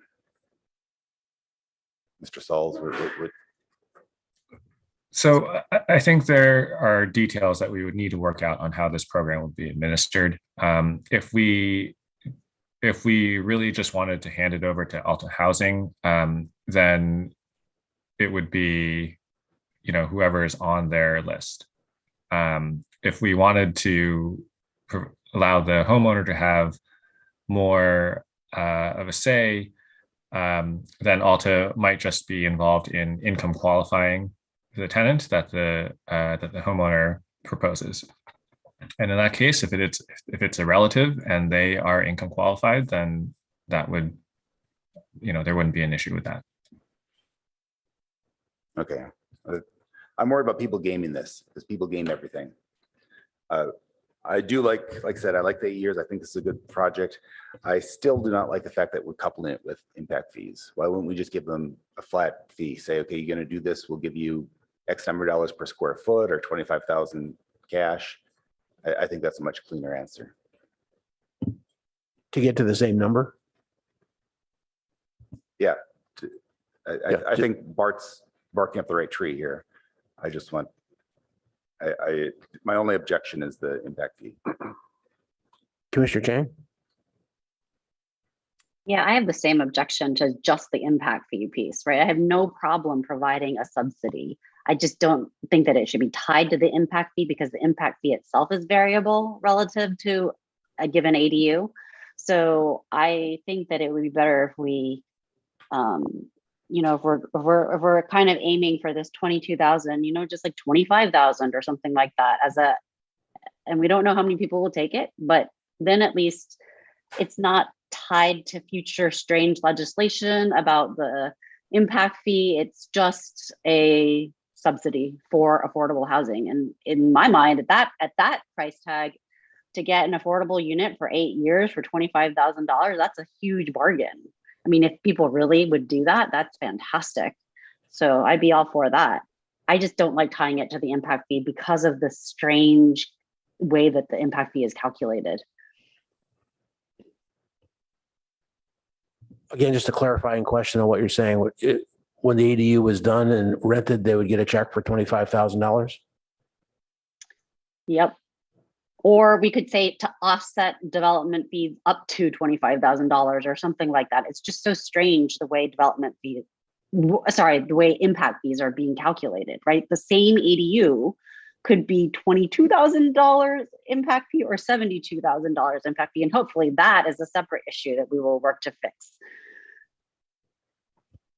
Vice Chair Suma? Thank you. So I'm uncomfortable with tying it to impact fees too. And I'm I appreciate that 8 years and 80% AMI and the amount, but it is, I mean, the difference between 22,000 and 72,000 is huge. And we don't know what we're going to get.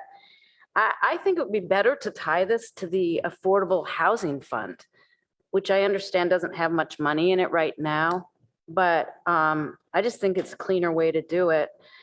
And I'm slightly uncomfortable giving a one-time waive of the impact fees and for 8 years, which is a long time for people. But after that, they could use it in a way that wasn't for housing.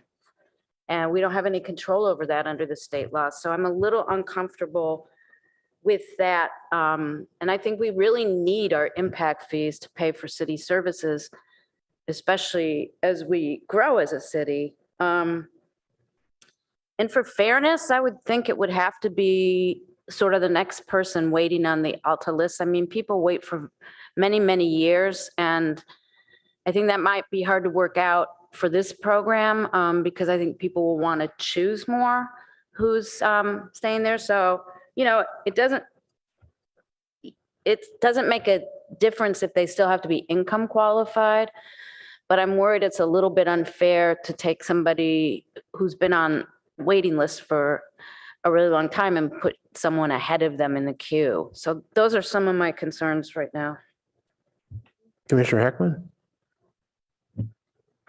So I guess it occurred to me that if somebody went through this program and after 8 years, you know, they vacated the affordable tenant and weren't going to use it for housing anymore, then after the 8 years, there's no impact on parks or library or any of those things. And that actually further supports the waiver of development impact fees. I don't know that would happen much. It may not be used always as rental after that, but it would, I think it'll, you know, generally be used as housing, whether it's for a family member or, some relative.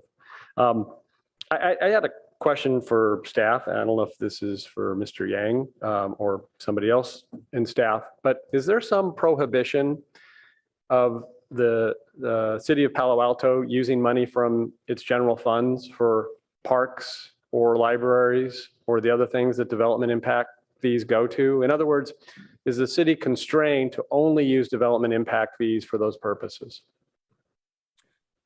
No, it's quite common for us to use other general funds to supplement what we have in our development impact fee accounts. Okay, all right, and that was my impression. And this really, what made me think of this was the suggestion that, you know, a couple of commissioners have had that they're more comfortable with, you know, a more, rather than a waiver of fees, a direct payment, right? And the issue I have with that is to my thinking, that's just one more obstacle that we have to put in front of the city council. If we forward that concept to them, now they have to decide how much are we going to budget for that next year. And my belief is the answer will be, oh, well, let's study that for a year or so and maybe look at it next year. So I think if we do it the way I'm suggesting, again, it would be essentially a test program in the first year. And at the end of the first year, the city could actually see this is the amount of development impact fees that were waived in the last year. And we have every reason to believe that the same or, you know, somewhat more would be waived next year. Let's do this differently. Let's change this. Let's tweak this because we're more exposed than we wanted, or we want to allocate our cash differently. We'd rather spend from the general fund directly to these ADU builders than backfill parks and library. And again, I think going through this program as a test program for a year will inform that dialogue a year after it's implemented. So while I appreciate the concerns and there's some amount of unknown here. And I think there will be some effort to game the system, as Commissioner Reckdahl says. What I was thinking is people will try to figure out how do I maximize the development impact fee that's getting waived, right? Because my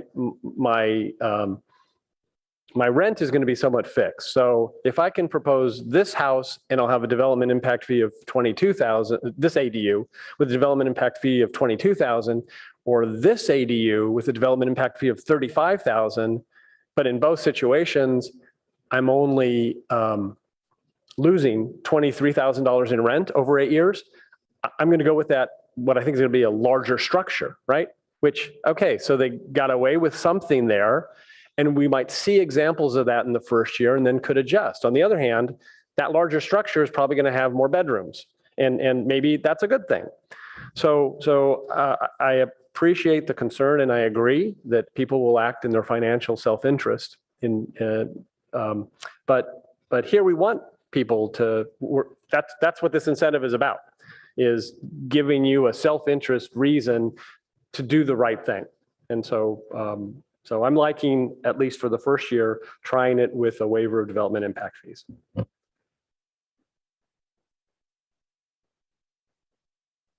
Let's see, Commissioner Reckdahl.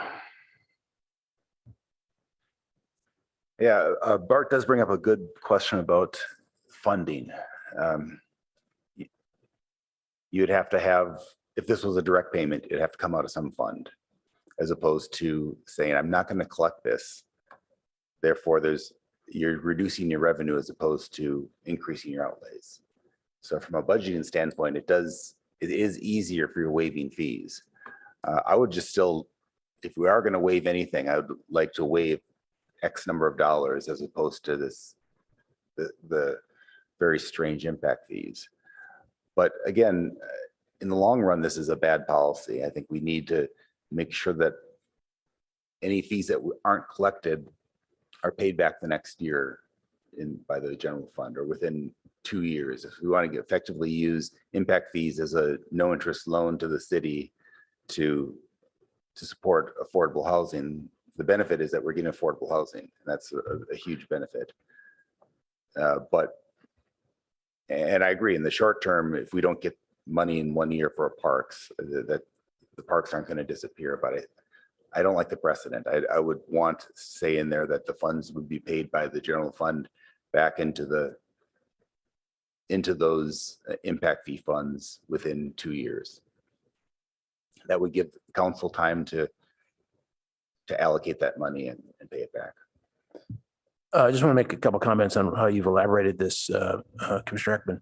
Yeah, I mentioned in the last meeting where we talked about this, however long ago that was, effectively what this does is it creates temporary affordable housing, because by definition, it's restricted to, in your suggestion here, 8 years, and then it goes away. So there's a difference there between us subsidizing affordable housing for a project like Wilton Court, that's going to be for 100 years affordable housing, versus that we're financing it for 8 years and then it could revert to a pool house.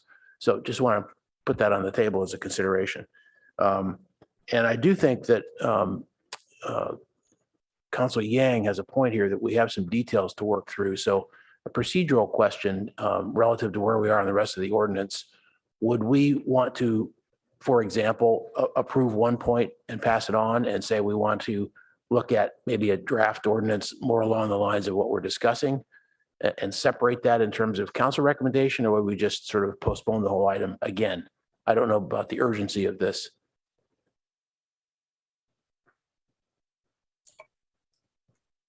Council.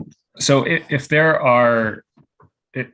some of those implementation pieces are sort of important policy items that the commission would like to weigh in on, we can come back for discussion of that in more detail, while moving the ordinance forward to the council still.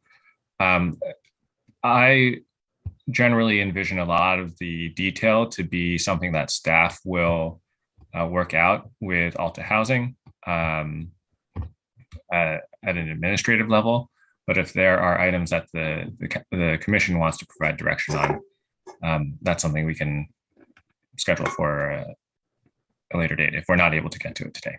Yeah, so 2 comments on that, 1 policy and 1 process. Process could also be a 1 or 2 person ad hoc that meets with you for 1 meeting to get ready for it or something like that, so we can pre-process it. But I think this issue, for example, and we haven't even raised potentially all the issues, this issue of family moving in there, I think is pretty significant policy question. I mean, when my mom was old, I could have moved her from Wisconsin and she definitely would have qualified. And I could have ginned up the rent incorrectly and paid her back. I mean, there's all kinds of ways to do that. So I think there's certain exceptions that we would really want to look at if we were going to do this. And I guess I'm suggesting is that we don't spend 2 hours on that tonight. So get other opinions from other commissioners on that. Commissioner Rectal, your light's still on. Commissioner Heckman? Yeah. So a couple things. I appreciate the chair's point that things like Wilton Court are permanent, although I doubt those buildings will last 100 years. Okay. But I would point out that if you do the math, I think we just heard earlier that I think the city contributed something like $340,000 per unit for Wilton Court, and let's say that lasts 100 years. If you run the 34,000. 34,000. Well, but we're paying 22,000, essentially the city is, for 8 years here. So, and if you stretch that out over 100 years, I think you get up something like $265,000. In other words, if you wanted a deed restriction that would last 100 years at this rate we're talking about, the waiver of fees you'd have to offer is about $265,000. So that's actually, this is shorter term than Wilton Court, but it's also costing the city less per year than Wilton Court is going to cost. So it's another reason to try it. I did have a thought as I was listening, I think, to Commissioner Chang and Commissioner Rectal about sort of this unknown. And one thought I had is, we're seeing this potential range. I don't really like the fixed fee idea because I think we're going to unintentionally exclude some people that because they won't get all of their development impact fee waived, and so they won't want to do this. But what about a cap of $50,000, right? We've seen that the impact fees that in the examples we have range from what we expect to be kind of typical 22,000 to this really unusual situation where I've got an 800 square foot house and I'm going to build an 800 square foot ADU and it's $72,000. Well, I don't really think we're going to see that much. But what if we had a cap of 50,000? So we'll waive impact fees up to 50,000. They are calculated the way that state law mandates that they be calculated. But if you do have that unusual lot where you want to build an 800 square foot ADU and you're going to have a $72,000 impact fee and only get 50,000 of it waived, then maybe this program isn't for you. And I'm okay with that because, again, I think that's the outlier anyway. So I'm wondering if that kind of softens the concern that a couple of my fellow commissioners had on that issue. If we had a cap and I just picked 50,000 because it's kind of in the middle of 22 and 72. Yeah, that was the earlier idea that I had on cap as well. Almost exactly like that. So Commissioner Templeton. Thank you. Just thinking about the revenue and the revenue sources and the backfilling, we are anticipating potential changes in how the Affordable Housing Fund will be funded if things go, if the ballot measures pass. So just something to think about that maybe this is premature to be worrying about that until that has been determined, but perhaps our recommendation won't be before council until that has passed either. So we don't know, but I just want to make sure that we realize that changes are on the horizon about how some of those things, parks and affordable housing and whatnot, are funded. And then secondly, to the chair's question of what about family? You know, I've been thinking about the SCAP this week, as a lot of us have. And, you know, there's a lot to be said for the environmental impact of having one's loved one, especially an elderly loved one, live in close proximity. So, I mean, remember, we're not always trading off dollars. We're trading off quality of life. We're trading off the health of our environment and other community concerns. So just let's be holistic about our concerns and our trade-offs and not just go down one direction. Thank you. Commissioner Chang? Yeah, I think that the idea of a cap makes a lot of sense because, you know, it's interesting because Commissioner Heckman said that he was concerned that if we made a payment, that it would create a budgeting problem. Well, I look at this as this is a budgeting problem in reverse. So if I have a checkbook and I'm being a responsible, you know, appointed officer, I need to make sure that we don't do something that will cause the funds to be depleted from the checkbook. So I do think that putting a cap on it maybe gets around the issue of having to make a specific allocation for city council, but then also minimizes any concern. I also share Chair Lowing's concern about being really clear about who is and is not eligible for the affordable unit that's created, especially because we are using city funds, and I know how sensitive people are to essentially giving a subsidy that isn't for the benefit of the entire city. And so I want to make sure that however we do it, that we do it in a way that can be clearly explained and that doesn't seem like somebody would be effectively lining their own pockets with city funds.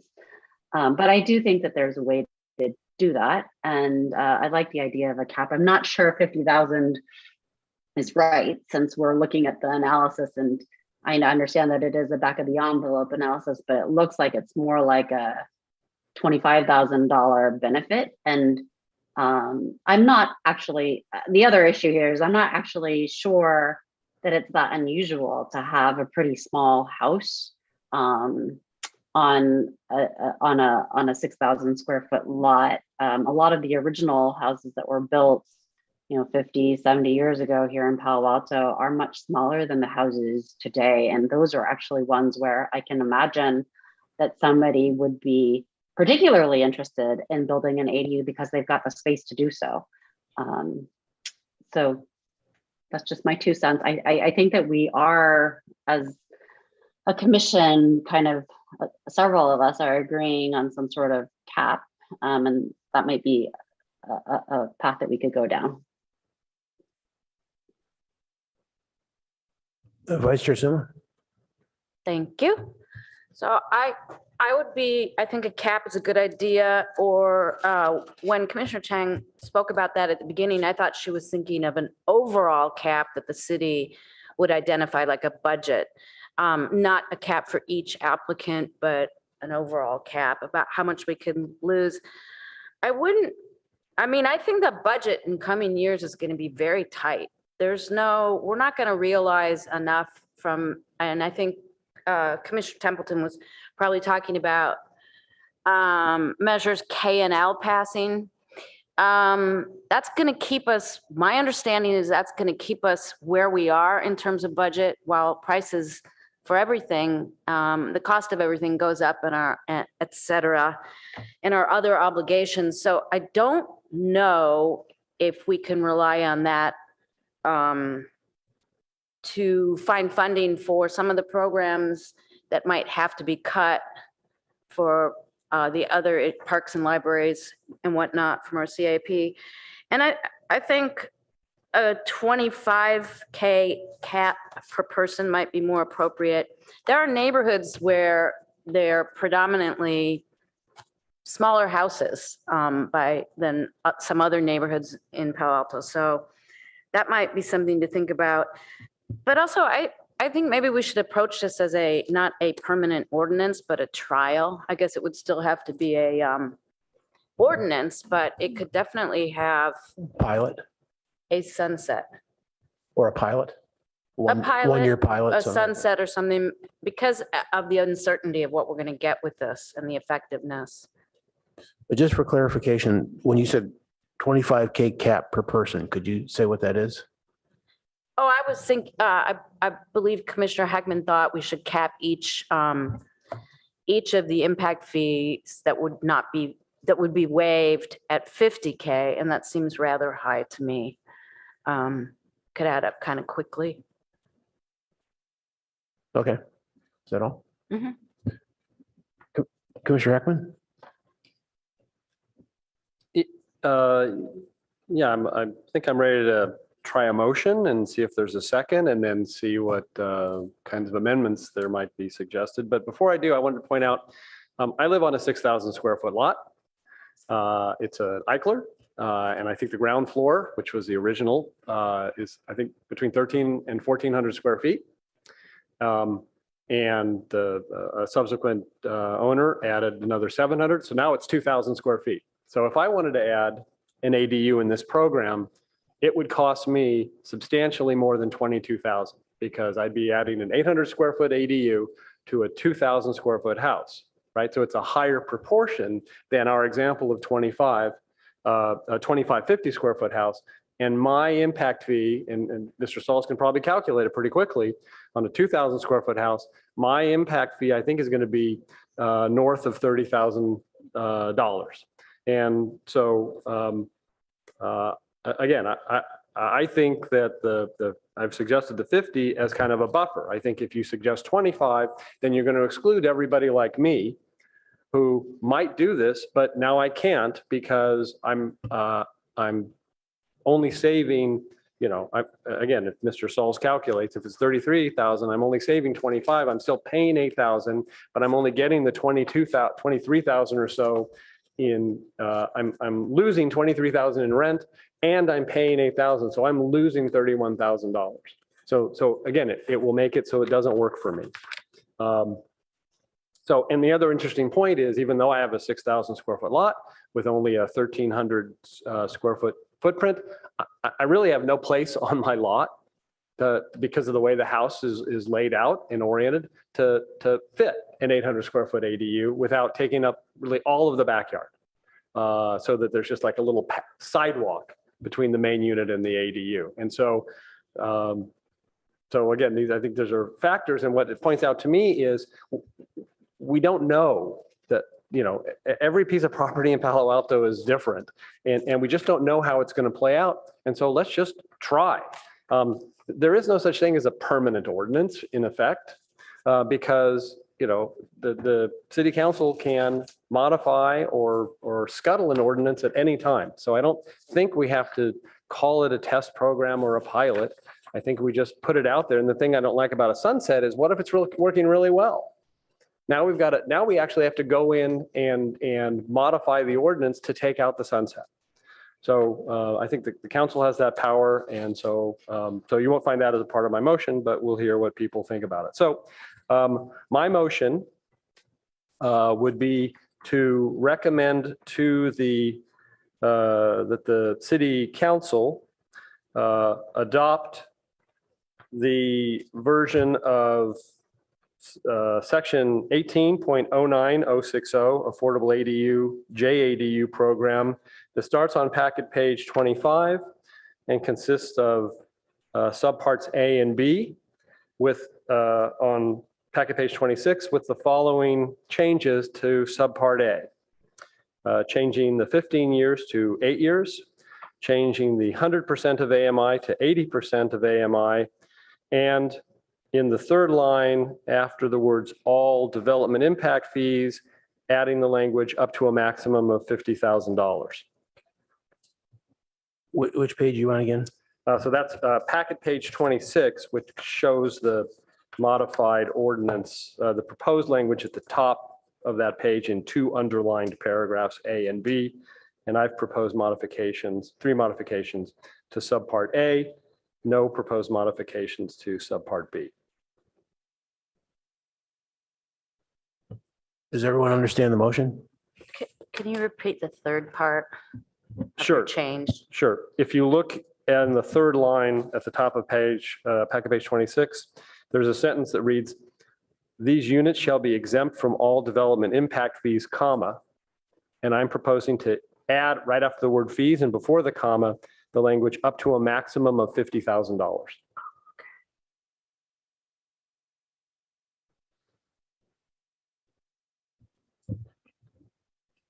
Okay, is there a second for that motion?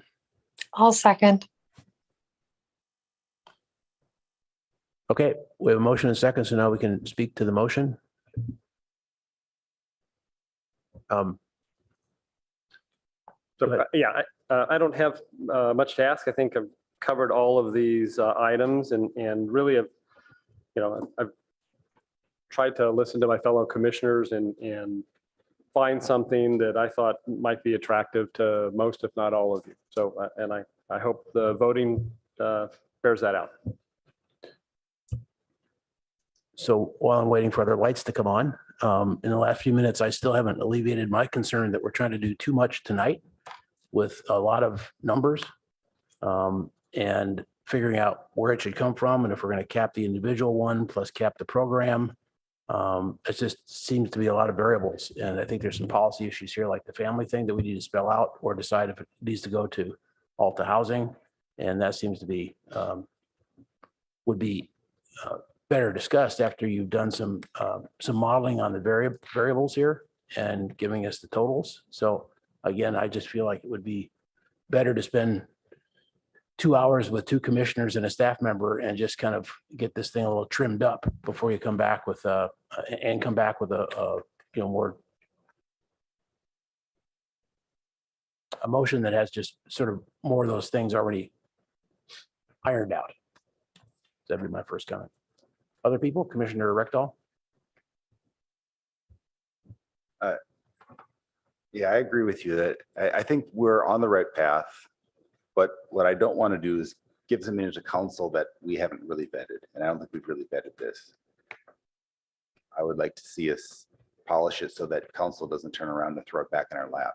I would prefer to think about it. But I think that this is if we got this program through, I think it'd be good for the city. So I think it's something we need to work on and work on with high priority.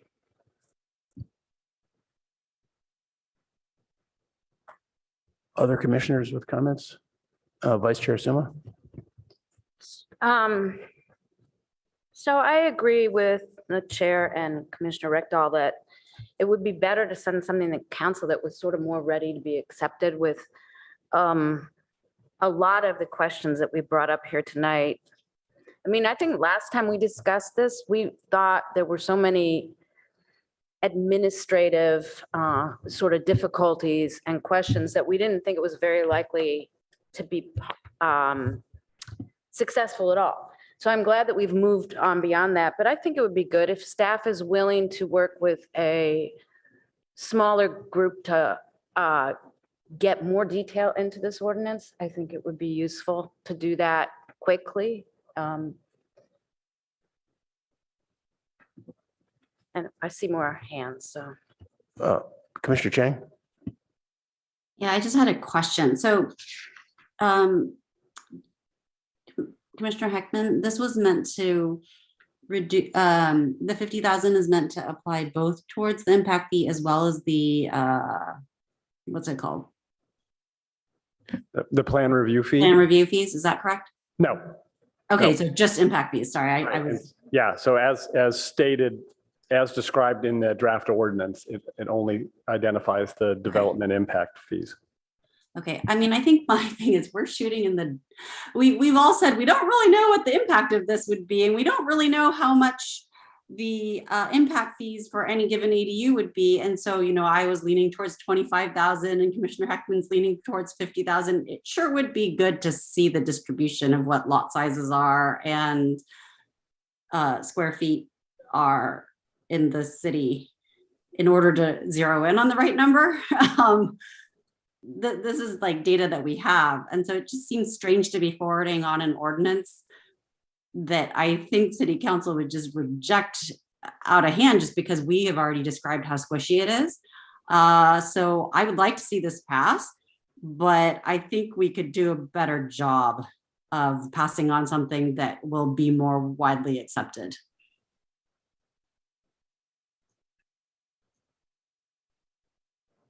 Was that all? Okay, Commissioner Templeton? Thank you, Chair.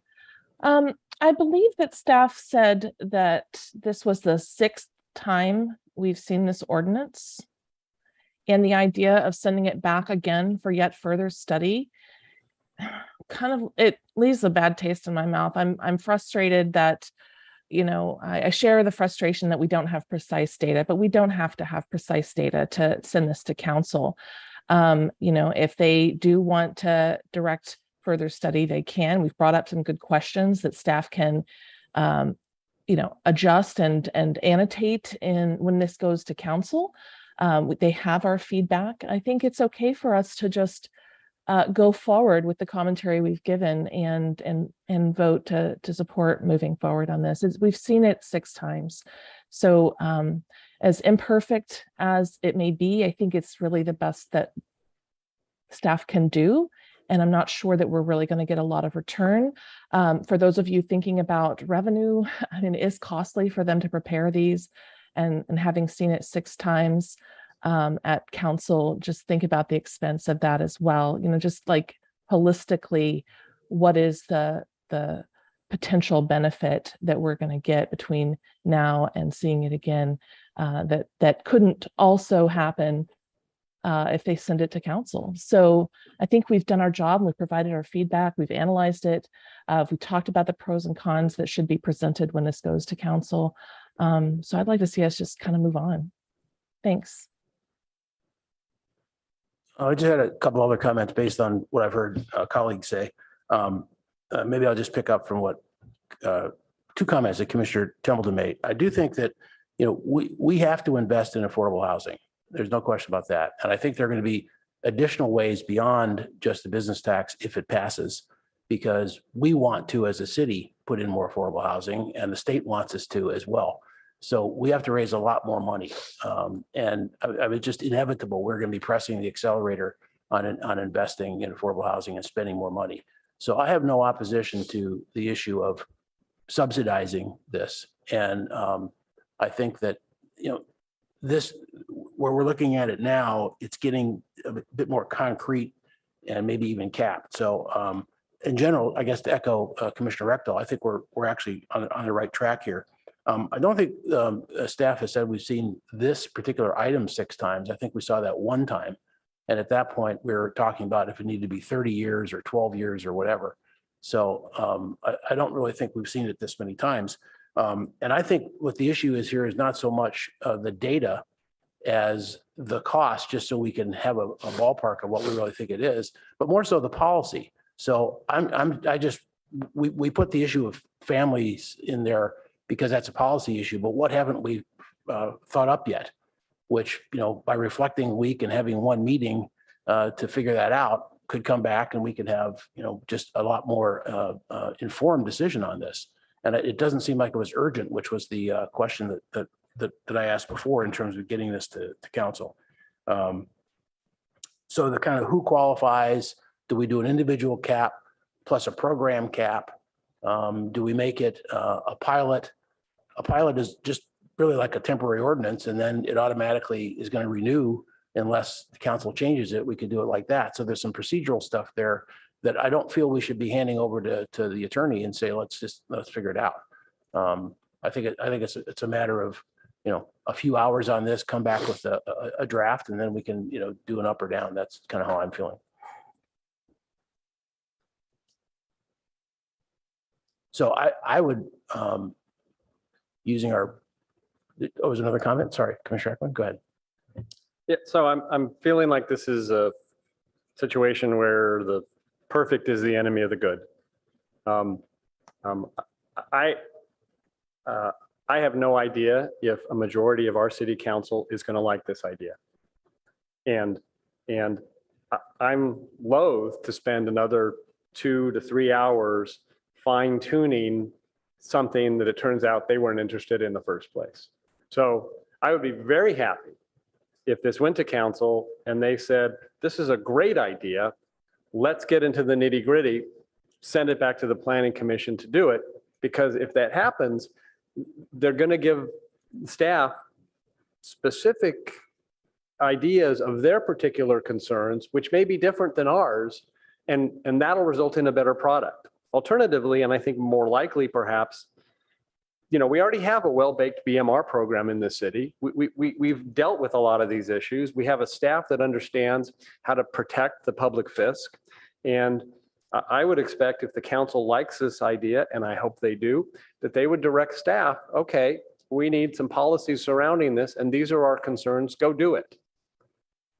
And it'll work. And if the council doesn't like the $50,000 cap, they'll change it, right? This is just a recommendation. If they don't like the 80% of the 8 years, they'll change it. But let's deliver something to them, and I'm thinking we should do it now. And they will have all this transcript so that they will understand that we're ready, willing, and able to tackle sort of the bigger policy questions if they want to send it back to us. But I think that's the right order to do it, rather than, bake the perfect cake and only find out that the council's on a diet. Yeah, I think just responding to that from my own comments, I think what I'm saying here more than anything else is that I think we're getting close to alignment, but there's a few things that we haven't even addressed yet, like who can be in there and so on. So why would we send it sort of half-baked when we could spend this couple hours, in my phraseology, and get it to a motion that could go 7-0 so that they can see we're really well behind it, as opposed to risk having it defeated tonight and it doesn't go anywhere. That would be the trade-off that I see as a possibility here, which I think would be really unfortunate. Commissioner Chang? Mute. Muted. You're muted. Can't hear you. Thank you. I think we could try fixing some of the issues here tonight with a friendly amendment. I don't know how we would deal with the policy issue of who can be in the unit, family member or not. And that does leave me a little bit uncomfortable, but I do have faith in Mr. Sauls and our staff. So, I would suggest that what if we were to, so it's my fiscal conservatism here that's coming out, where I don't like writing a blank check, and so I would prefer that if we made this a pilot ordinance. So where we structured it such that it goes into effect and stays in effect unless something's done about it, right? Which is, and that we changed it to, I don't know. There's, the numbers are so squishy. I would just prefer to have it at something like $30,000. And then for 8 years of affordable housing, that still seems like a pretty good deal to me. I think it addresses the one case that Commissioner Heckman brought up of his own 2,000 square foot home. Granted, that lot wouldn't be really great for an ADU anyway, but I think it's more conservative fiscally, but then it should be, because we don't know what we're doing. But I'd love to see it out there and see what if anybody bites. So is your cap, I'm just trying to understand that's an amendment? Yeah, that's a proposal for a friendly amendment. And the 30,000 is there, but there's no budget cap. So if no budget cap, 100 people wanted to do this, then that's okay. Yep, we'll try that. I'm just trying to clarify the amendment. Yeah, if somebody else thinks it's a big concern, then.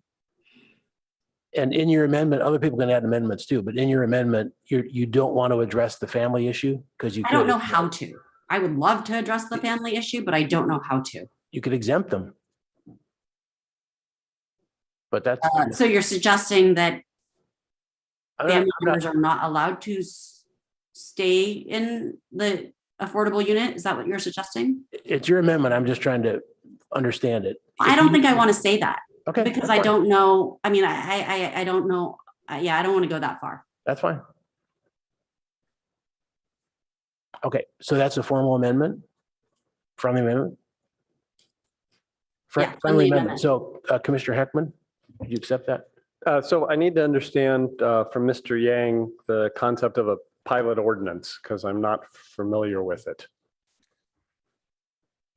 So I guess I would interpret that to just be that this section of the ordinance, the section of the code would say that this is a pilot program on affordability, but we would prepare the ordinance as a permanent ordinance. Okay, so I'm comfortable with that kind of language in the ordinance. Now, my next question is to Mr. Sauls. Mr. Sauls, by any chance, did you happen to do the math on the ADU for my house, the 800 square foot ADU with my 2,000 square foot house? Yeah, it was $29,000. 30,000. I did the math. Okay, all right. I should have expected Commissioner Chang would have done the math. So again, there are smaller houses than mine. The ones next on both sides of me are Eichlers that haven't expanded. I guess I like more the idea of an overall cap for a year than to squeeze people down. That's another way to protect the public fisc. And so what I'm thinking, again, if we're thinking most of these are going to be in the 22 to 30 something thousand range. If we had a $50,000 individual cap, and I'm going to just say, to pick a number, a $400,000 overall cap. And so when we get to $400,000, which again, if these are all our typical, example in the staff report, that's still something like 17 ADUs before we get there. So, which would be phenomenal, right? Absolutely phenomenal if we could get there. Again, if they're that small, but if they're all sort of my size, 30,000, then that's like 13, right? Which is still outstanding. So I would accept the pilot ordinance, but not the 30,000 cap, but I'd offer as an alternative a 50,000 individual cap and a 400,000 overall annual cap. What do you think about that, Commissioner Chang? I like it. Yeah. Commissioner Rupavar, are you still the seconder on that amendment? Yes, I'll still second. Commissioner Templeton?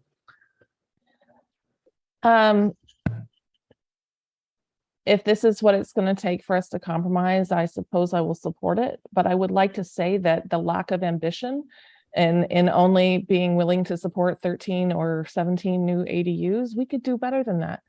And this is the financial aspect of our role is really, that's council's role. And our part is to talk about how can we get more housing? How can we incentivize more housing? How can we use our zoning and our other tools to look for more? So I understand the conversation that's been had here, but that's the lens I want everybody to kind of look at. Is there an opportunity for us to be more ambitious in terms of could we build 20 houses, right? Like, I just want to throw that out there. I think 13 and 17 is too low. Thank you. Commissioner Chang? I agree with you, Commissioner Templeton, that it's too low. But my challenge is I don't know where we're going to get the money. And even if we're spending impact fees that are, that aren't immediately going to hurt our parks, I just think it's fiscally irresponsible to do that. And I know that it's your view that we can separate the policy from the fiscal decision, but it's just not how I was raised and not how I was trained. And so I can't do that, but I hear you. I want more. And maybe if we have a business tax, right, that exceeds our expectations and that the economy turns around, then we can do this. Because frankly, if we could build deeply affordable housing, if we had the money to do thousands of units, that would be fantastic. it's the money that's been the barrier to all of this. And so I think we're on the same page here. But I just want to make sure that I'm not exposing our city and frankly, the future of all of the future residents who are living in all of these affordable units to something that we can't pay for. So that's my feeling, but I am comfortable with the motion as it is now. Commissioner Templeton, your hand's still up. Yes, it is. I just want to make sure that that it was clear that my fellow commissioners who were addressing me directly are not saying those things about me personally. I don't think that Commissioner Chang was saying that I was fiscally irresponsible or any other interpretation of that. I just want to clarify that for the record. And I'm not suggesting that we move anything that is fiscally irresponsible to the council. What I'm suggesting is we ask staff to present the fiscal implications when they present it to council, but that our considerations focus on our territory and the areas that we're primarily responsible for. And that's where I was going with that. And I don't think it's fair to assert that there's anything irresponsible about that. That's staff's job. So, and council's job to work with staff on how to pencil it out or how to adjust it if it doesn't pencil out. So I just want to make sure that we're clear about where we see the boundaries of our roles, I think is where we differ. And it's great that Commissioner Chang wants to alert staff to that and make sure that council thinks about that. I think they're all really good points. I'm just saying that that's a decision that'll be made at the council level. And if we wanted to push ourselves and make a recommendation to council, that gives them more room to adjust. Thank you. Vice Chair Summer. I had a question for staff, and that is, do we have I think you mentioned this earlier, maybe Mr. Salza, average ADU size that we're seeing being applied for in the city? Yeah, so and I was also going to just talk a little bit about impact fees and how that kind of gets assessed just related to some of the language that's proposed in the draft motion. So for average unit sizes, one of the items that was included in the staff report was a link to the quarterly report that was provided to council back in, I believe, June or July. And in there, it identified that the average unit size was about 550 square feet, which has gone up relative to the last 2 years, which is, I think, anticipated or expected, especially given how the state has kind of incentivized larger units.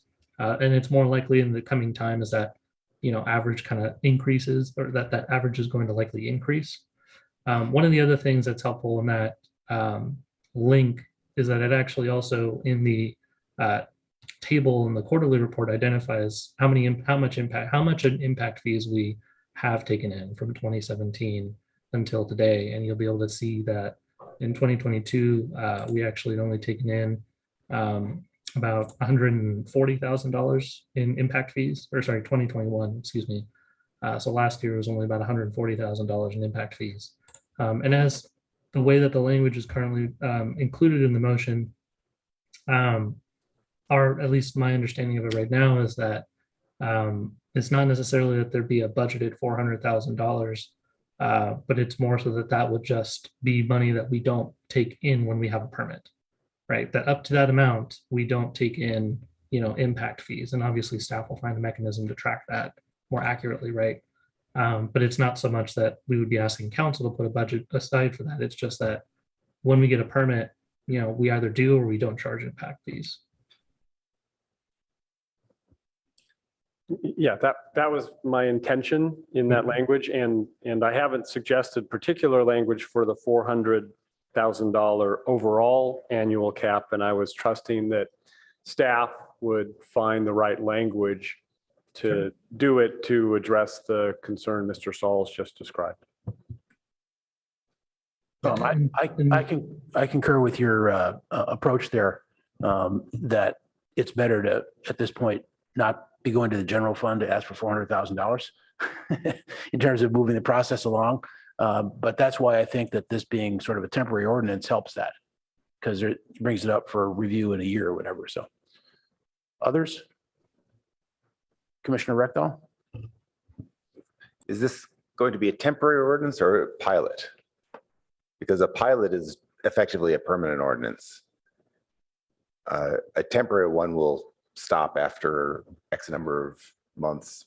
So the friendly amendment that I agree to, and the seconder is that this is a pilot. Which means, right? It's not, it means it's there until the council takes it away, yeah, which could happen as quickly as any temporary ordinance. but there's no difference between a pilot and a permanent ordinance, is there?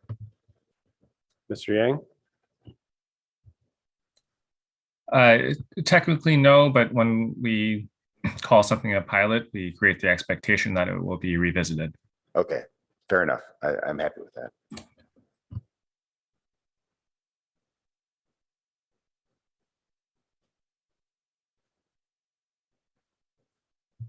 So these have been friendly amendments, so we don't have to vote separately on that, just for the record. Any other questions before we go to a vote? Yes, Mr. Sauls. Just a point of clarification. So the language, at least temporarily, as Commissioner Heckman had proposed, was to provide kind of up to a maximum potentially of $50,000. So just for my own sense, making sure I'm reading that or understanding that potential language correctly. If an individual such as yourself, the scenario that you provided before only had a $30,000 impact fee, we wouldn't be providing them, $50,000 in any manner. It would just be up to that $30,000 limit. That's correct. Yeah, that's correct. So in the instance you give in the staff report, you actually give two. There's the fellow who has the $22,000 impact fee, that would be waived, and that's all the benefit he gets. If the fellow with the $72,000 impact fee wanted to build that unit, he'd get $50,000 of waiver, and he'd pay the $22,000 delta. Okay, thank you. Okay, see, oh, there's one. What's that, Commissioner Rectal? Yeah, just a couple comments. This is not a perfect implementation. I mean, in my world, I would rather see like 40,000, and I'd actually like to see $500,000, and I'd like to see the council pay back that money to the impact fees within a couple of years. But I don't want to micromanage this. I think, like you said, perfect is the enemy of the good, and I think this is a good proposal, so I will support it as is. Okay, seeing no other comments, we'd like to go to a roll call vote, please. Do we want to restate it? Who would like to restate that? Mr. Sauls?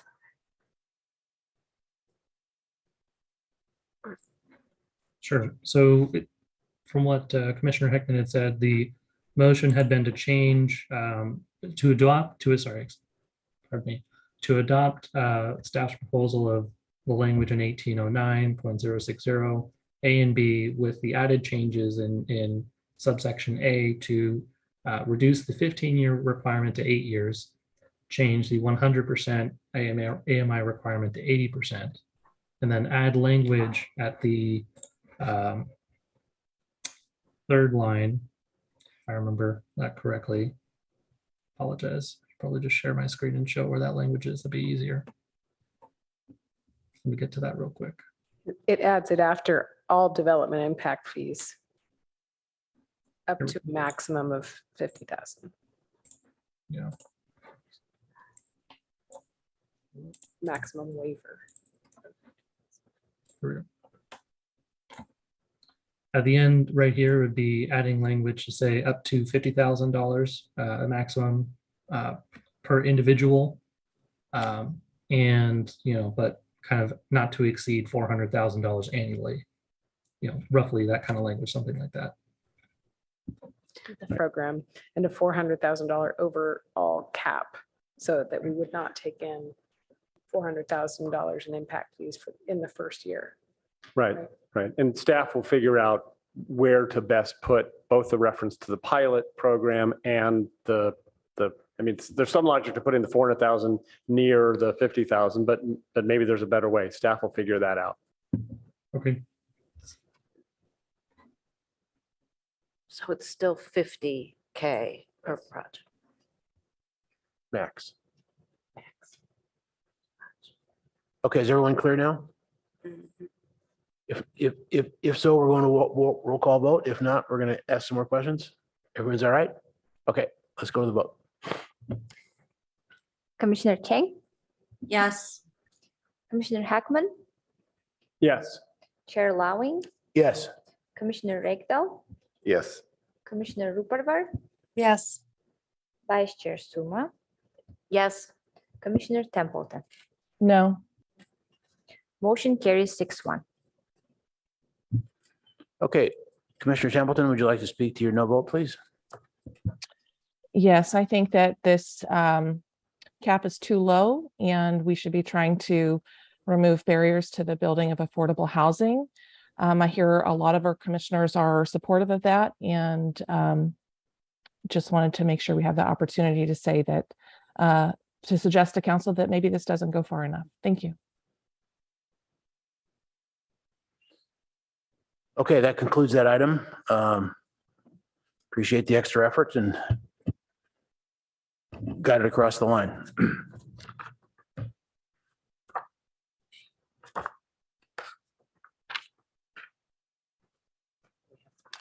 So we have some minutes. Dina, would you like to address that? You have listed here August 31, 22 draft verbatim and summary meeting. No changes to that, correct? Okay.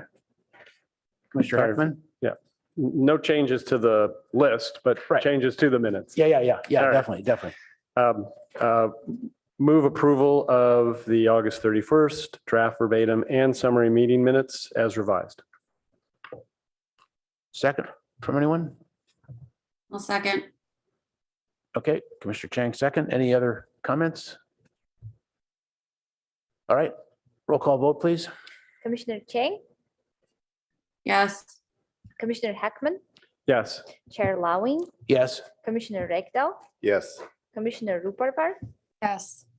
Vice Chair Suma, I'll abstain as I was absent. Commissioner Templeton. Yes. Motion carries 6-0-1. Okay, thank you. That's the formal items, but now we're going to go to any committee items. I don't think there are any committees currently. Comments, questions, or announcements from commissioners? Commissioner Rekdal? I got my COVID booster, the Omicron booster this past weekend. Went down to San Antonio, the old Joanne Fabrics. You just walk in, they give it to you.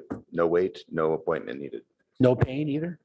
What? No pain either? No, there was A little bit. it threw me for a loop, but it was worth it. Cool. Commissioner Rekdal? I'm sorry. Yeah. I just wanted to report that if you go to the Renzel ponds, you will see that the trimming work has begun. They've cleared out a substantial part of the brush. I want to thank my fellow commissioners who have connections and to staff, whoever got the work underway. It's already a great improvement. So thank you. So the nesting must be over and the birds are safe, which is also good. It was serendipity that they were waiting until the day that Bart asked about it.